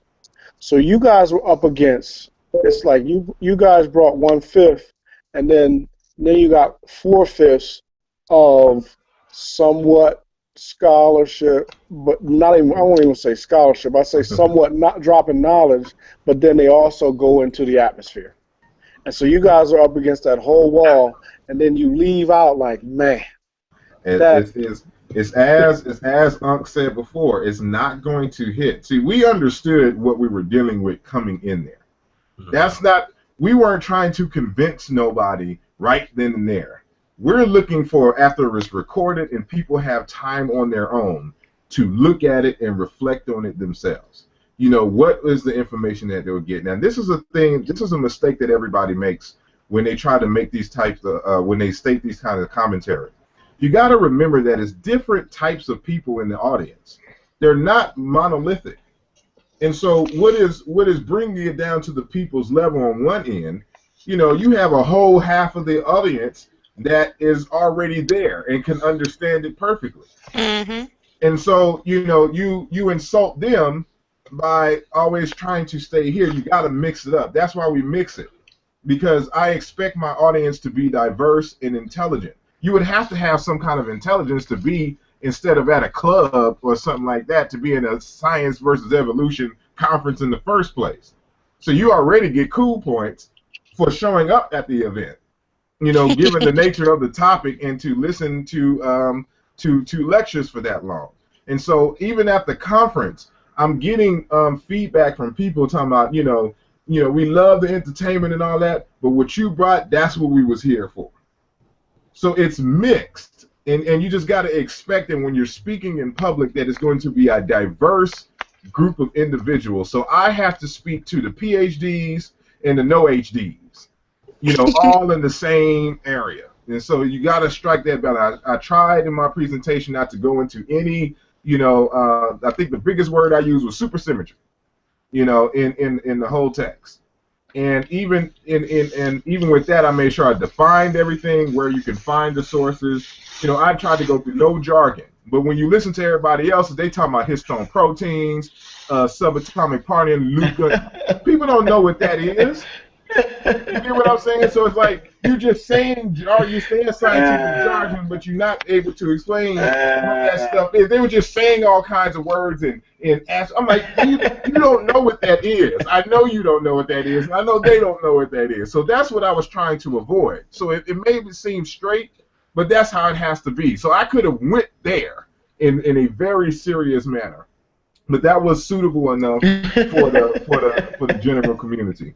And so I want to read this real quick, and then I'm gonna get to my 2-minute closing remarks from each and every one of you. You put me on a 2-minute clock, yo. Yeah, I gotta put you, because we already been going 3 hours, and so we can continue. You put me, you killed me. So hold on one sec, and so dead, yo. Jack E. Johnson says, has anybody ever received death threats over all this? Have you received death threats? I absolutely have. On a regular basis. That's why I cuss people out routinely when I get that good chance to do it. Yep. All right. I don't know if I've been called the devil, and all other kinds of ungodly names, but I haven't gotten to death threat level yet. Person told me to take off the red, back, and gleam. They say take off the red, back, and gleam, man. They don't teach no evolution, man. Take out the red, back, and gleam. I cussed him out and threatened him. as he threatened me. So we threatened each other. Yeah, he sent the death threat. I promise you that. So I'm aware of the ignorance that runs through the community, based off of we've been stuck in religion all the way. And so when we bring science, it's what the elders taught, right? I told you that the key word here is that Barnes and Noble section, right? And I mean this. We've been stuck there, and so now that we bring in real African spirituality, don't nobody, they just not getting it. A lot of us are getting it, but for the majority, it's play. It's not playtime, yo. We are under attack based off of the fact that we're not up on science and technology. I mean, that's the truth. So, and I like to mention this for you. You broke up there, brother. Well, I'm gonna continue here. We have a few comments from the side or from the question and answer app. One, Rock Kepper again says, my worries are that the lies in people's presentation. Are you guys concerned, or do you think people are not lying? I think people are, well, I'll put it like this. I wouldn't say that they're lying, because to lie would entail that you know the truth, but you purposely say something different, to deceive the people. I just really think they just don't know. And so it's the no, they don't take that on purpose, Asar. Listen, I'm saying that they done that on purpose, Asar. I am telling you right now, because it's all based off of one charismatic leader. Man, it's talked about this in detail. And so if you're the only one with the information, right, then you have to constantly make up shit. And that's exactly what they're doing. And it is on purpose. That's why they came in there with all those words, and no one had cohesiveness, and they thought you couldn't really follow them, and now people go for that. That's why the guy in the cape was able to jump out there, like Dracula, talking crazy. I mean, we're used to clowning and buffooning, right?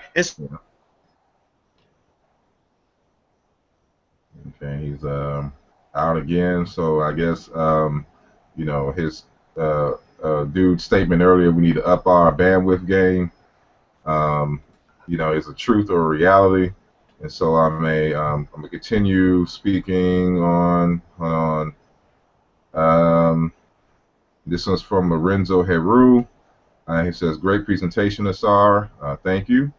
The Amun-Ra squad are performing an essential service to the community. You are being received well. I'm in the UK and have been following the Amun-Ra squad for a couple of years now. Keep up the great work." So that's to Brother Ish, Brother Sanjetti, Brother Ankh, Brother Ujawu, Brother Ngozi, Sister Sutunet, Dr. Ma'at. So, we're getting love overseas with it. So I thank you, Lorenzo Heru. Something on that concern thing real quick. Go ahead. Yeah, on the question about being concerned about lies, and like you said, I wouldn't call it lies. I call it misinformation, because a lot of people have sincere, they're sincere with trying to uplift people or give information to people. But I am concerned about it because a lot of times what you'll see is similar, touching on what you spoke about earlier, is that I call it supply and demand, where you have a person who's very charismatic, very entertaining, and they will lay a foundation of themselves being so first, and then giving the appearance of being serious and giving serious information, even though they're giving misinformation. So it kind of bypasses the period of vetting them or trusting them. So it's like you gain the trust of people by you entertaining them and being seen a lot, and then when you want to give information, whether it's true or false, people kind of tend to get real loose with checking out what you're saying and discerning whether what you're saying is fact or fiction. So I want to say that, and plus, we have to have like a good mixture, a balancement of the entertaining fluff as you called it, because sometimes people use fluff and use entertainment to compensate for their shortcomings when it comes to critical scientific presentations. So because they lack in the data and the accuracy, they may try to make up for it with the entertainment and the fluff. So we got to kind of be careful and mindful of all of that, and really get a good balancement of both worlds of the serious, accurate, that scientific pinpoint accuracy, and then kind of entertain the people, make sure everybody's still awake in the crowd, make sure nobody's sleeping, and so on. So we got to find that middle ground and ride it hard. So I just wanted to say that. I appreciate it. Well, we've already been at this for 3 hours, so I didn't want it to go over. So these are the final comments. You have 2 minutes to make your final statement, and then we're going to close out the live session.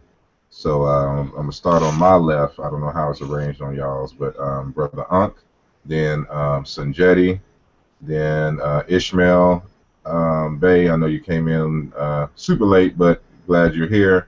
Brother Shesmu, and then Brother Wujawu. So go ahead, Brother Ankh. You hear me? Yeah.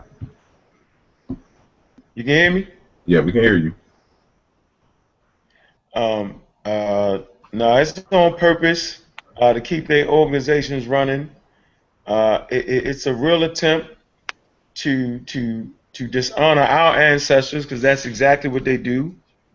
None of them show their ancestors. You don't know who they're really following, and their whole thing is to be at the forefront of this. Now we know at this conference we're supposed to be some of the best minds in this thing we do here. Now we know differently, but for what it's worth, it was supposed to have been the best minds. Out of all of that, you mean to tell me no one had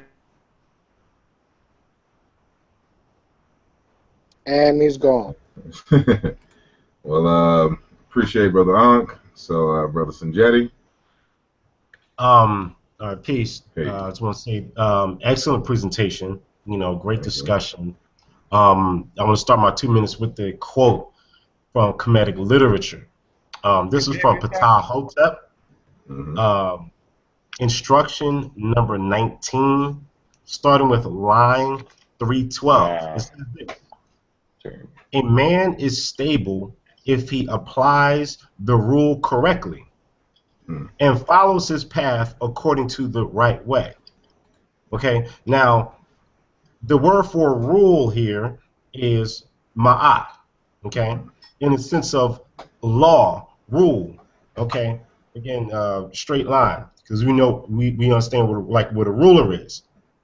So a ruler is something that can be followed, something that is measurable, okay. So if you apply yourself to laws that are measurable, that can be reduplicated, okay, and you follow this pathway, you will be stable, okay. And this is how I'm interpreting this passage, and this is what we're doing. We're seeking to be stable, and that's why all these years since 2010, we've been consistent by applying rules of methods, etc., doing scientific research, things that could be reduplicated, things that could be measured. And this is really what we're pushing, and we can go to our African ancestors for this guidance, okay, because it's rich in information, written history, oral history, various traditions, ritual, etc. And as we're applying the rule correctly, we've been successful, and we will continue to be increasingly successful, So we're really trying to push more and more of our people to get on board with this, okay? Not so much following us, but going to things that work, that are measurable, and that will make us successful, okay? Exactly. So, like I said, I'm not looking for followers. I'm looking for colleagues. And yeah. So that's a different relationship there. All right, I'm gonna go to Brother Ishmael. 2 minutes. Yes, sir. I certainly want to thank you for giving me the opportunity. I'm with Brother Ankh 100%. It's intentional.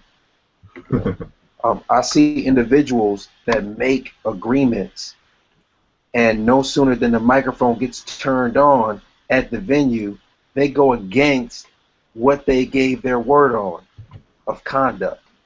I see people intentionally mixing truth with falsehood for the intent of pushing their own individual agenda.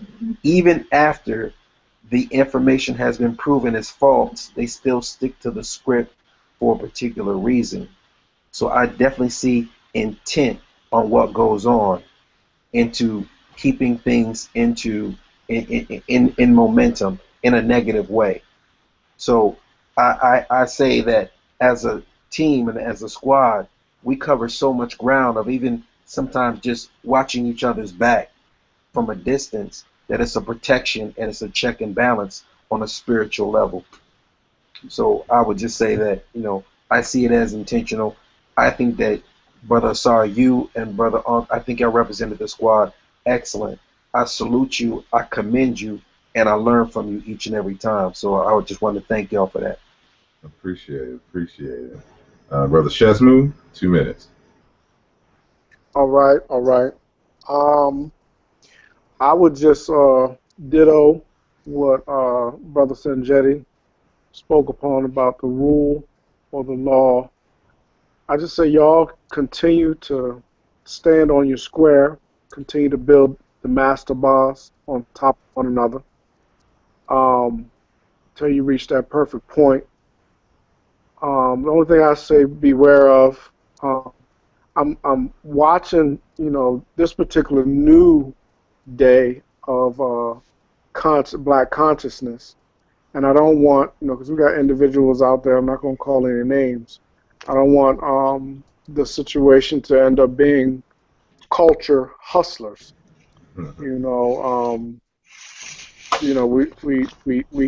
We as African Americans or we as black people are the biggest consumers of whatever. Everybody sells us, we buy. Even our elite in the community will not only pray or will not only build product specifically for our community and gain off of our community, but a lot of times they don't give back to our community.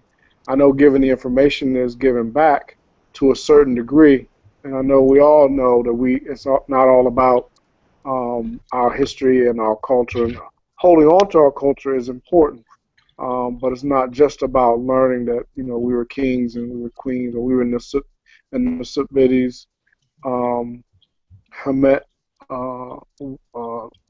Waret, kings and queens. But we have to also understand that we need to be able to have black economics, and we need to understand what we're dealing with in this society, and to raise our children up so they can not only wear unks or respect an unk, but to also be able to trade and have commerce and survive and make money while knowing who they are and knowing themselves. Appreciate it. Thank you for your commentary and for joining the panel. And Brother Ujawu, yeah, but we're wrapping up here. So Sister Lola's going to have the last say, and we're going to start with Ujawu. You got 2 minutes. Okay, yeah. Did I get my 2 minutes? I didn't get my 2 minutes, Asar. I'm sorry, but I gotta go. I got things to do. I got classes. I'm feeling like New York. Why is it always happening to me? I'm joking. It's all good, brother. We'll continue this when we have more time with your show. But it's all good. But yeah, so remember, it's a weeknight. It's 11:17 here. It's supposed to end at 11 o'clock. Yeah, I'm just joking, brother. Go ahead. So go ahead, Brother Ujawu. Yeah, I don't even need 2 minutes. On your presentation specifically, at the event, one thing that those kind of events, I wish that every speaker or presenter was given more time. So maybe cut down on the number of speakers so more time can be given on situations like that.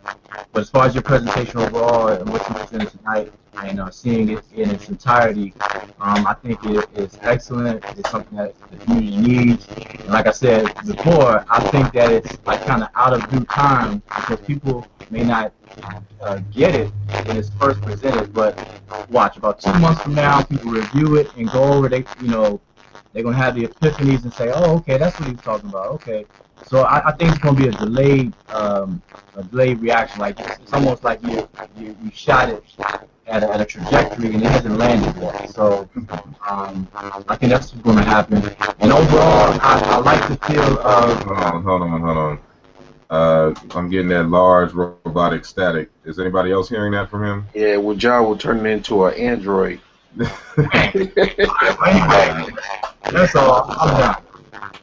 I'm sorry to cut you, but yeah, it sounds like Megatron fighting. Yeah, that was pretty bad. So, Sister Lola, you get the last word.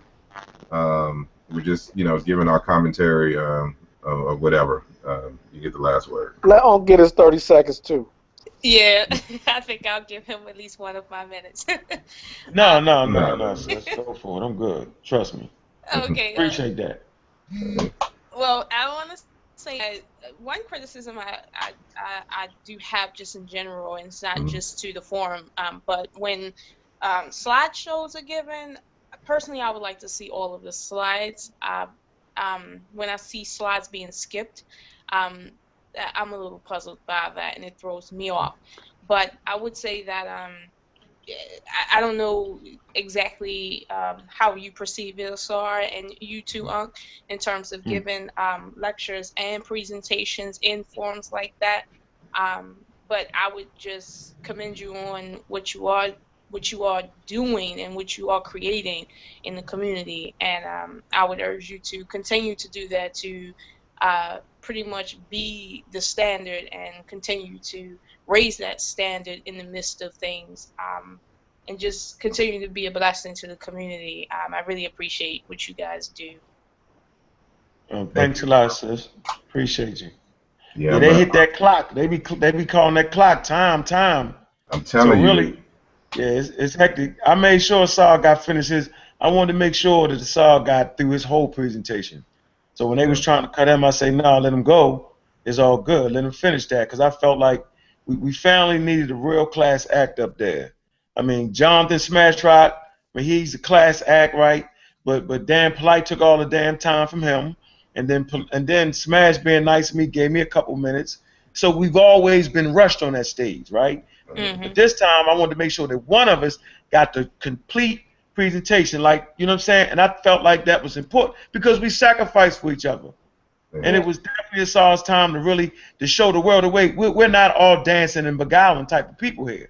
And I'm tired of hearing that. We can be intellectually sound too. And you know what I'm saying? Like this criminal type of element, like we're not all criminals, we don't have to act tough guys, that we're intelligent people, and this is African. And so, I wanted to make sure that brother really got that on. But when they start saying time, it's time. And then Polite, he take all the time. So, he took 90 minutes for his 30-minute presentation. Yeah, come on, man. So, but Brother Asar, huh? I just wanted to ask real quick, how many books do you have out right now? Technically, in terms of print, is 4. 4. And I'm able to get those on Amazon or what? Yeah, or you can go directly to my website. It's asarimhotep.com. And so okay. just go to the shop page and then you'll see them listed there. Okay. And Wujao, you have one out as well, right? I can get that off of Amazon or what? I don't know if you still me as a robot, but yes, you can get it at Amazon.com and Metanetra.com. I only have one. Okay, and Smash Rock. Now, are y'all gonna have some of the books at the September 12th conference? Yep. Because I plan on being there, and I want to get. Sure I have. Okay, cool. See, you see that video, right? You see the video? I hadn't watched it all yet, but I'm gonna watch it. Setup, right? You see that table setup, right? Yeah. Hold on one second, because y'all can continue this afterwards. Just like to thank everybody for viewing and providing your feedback, and for all the people who asked questions and gave statements. You're very much appreciated. I'm appreciative to my panel who stayed with us this late and provided their feedback and critiques and concerns concerning the topic.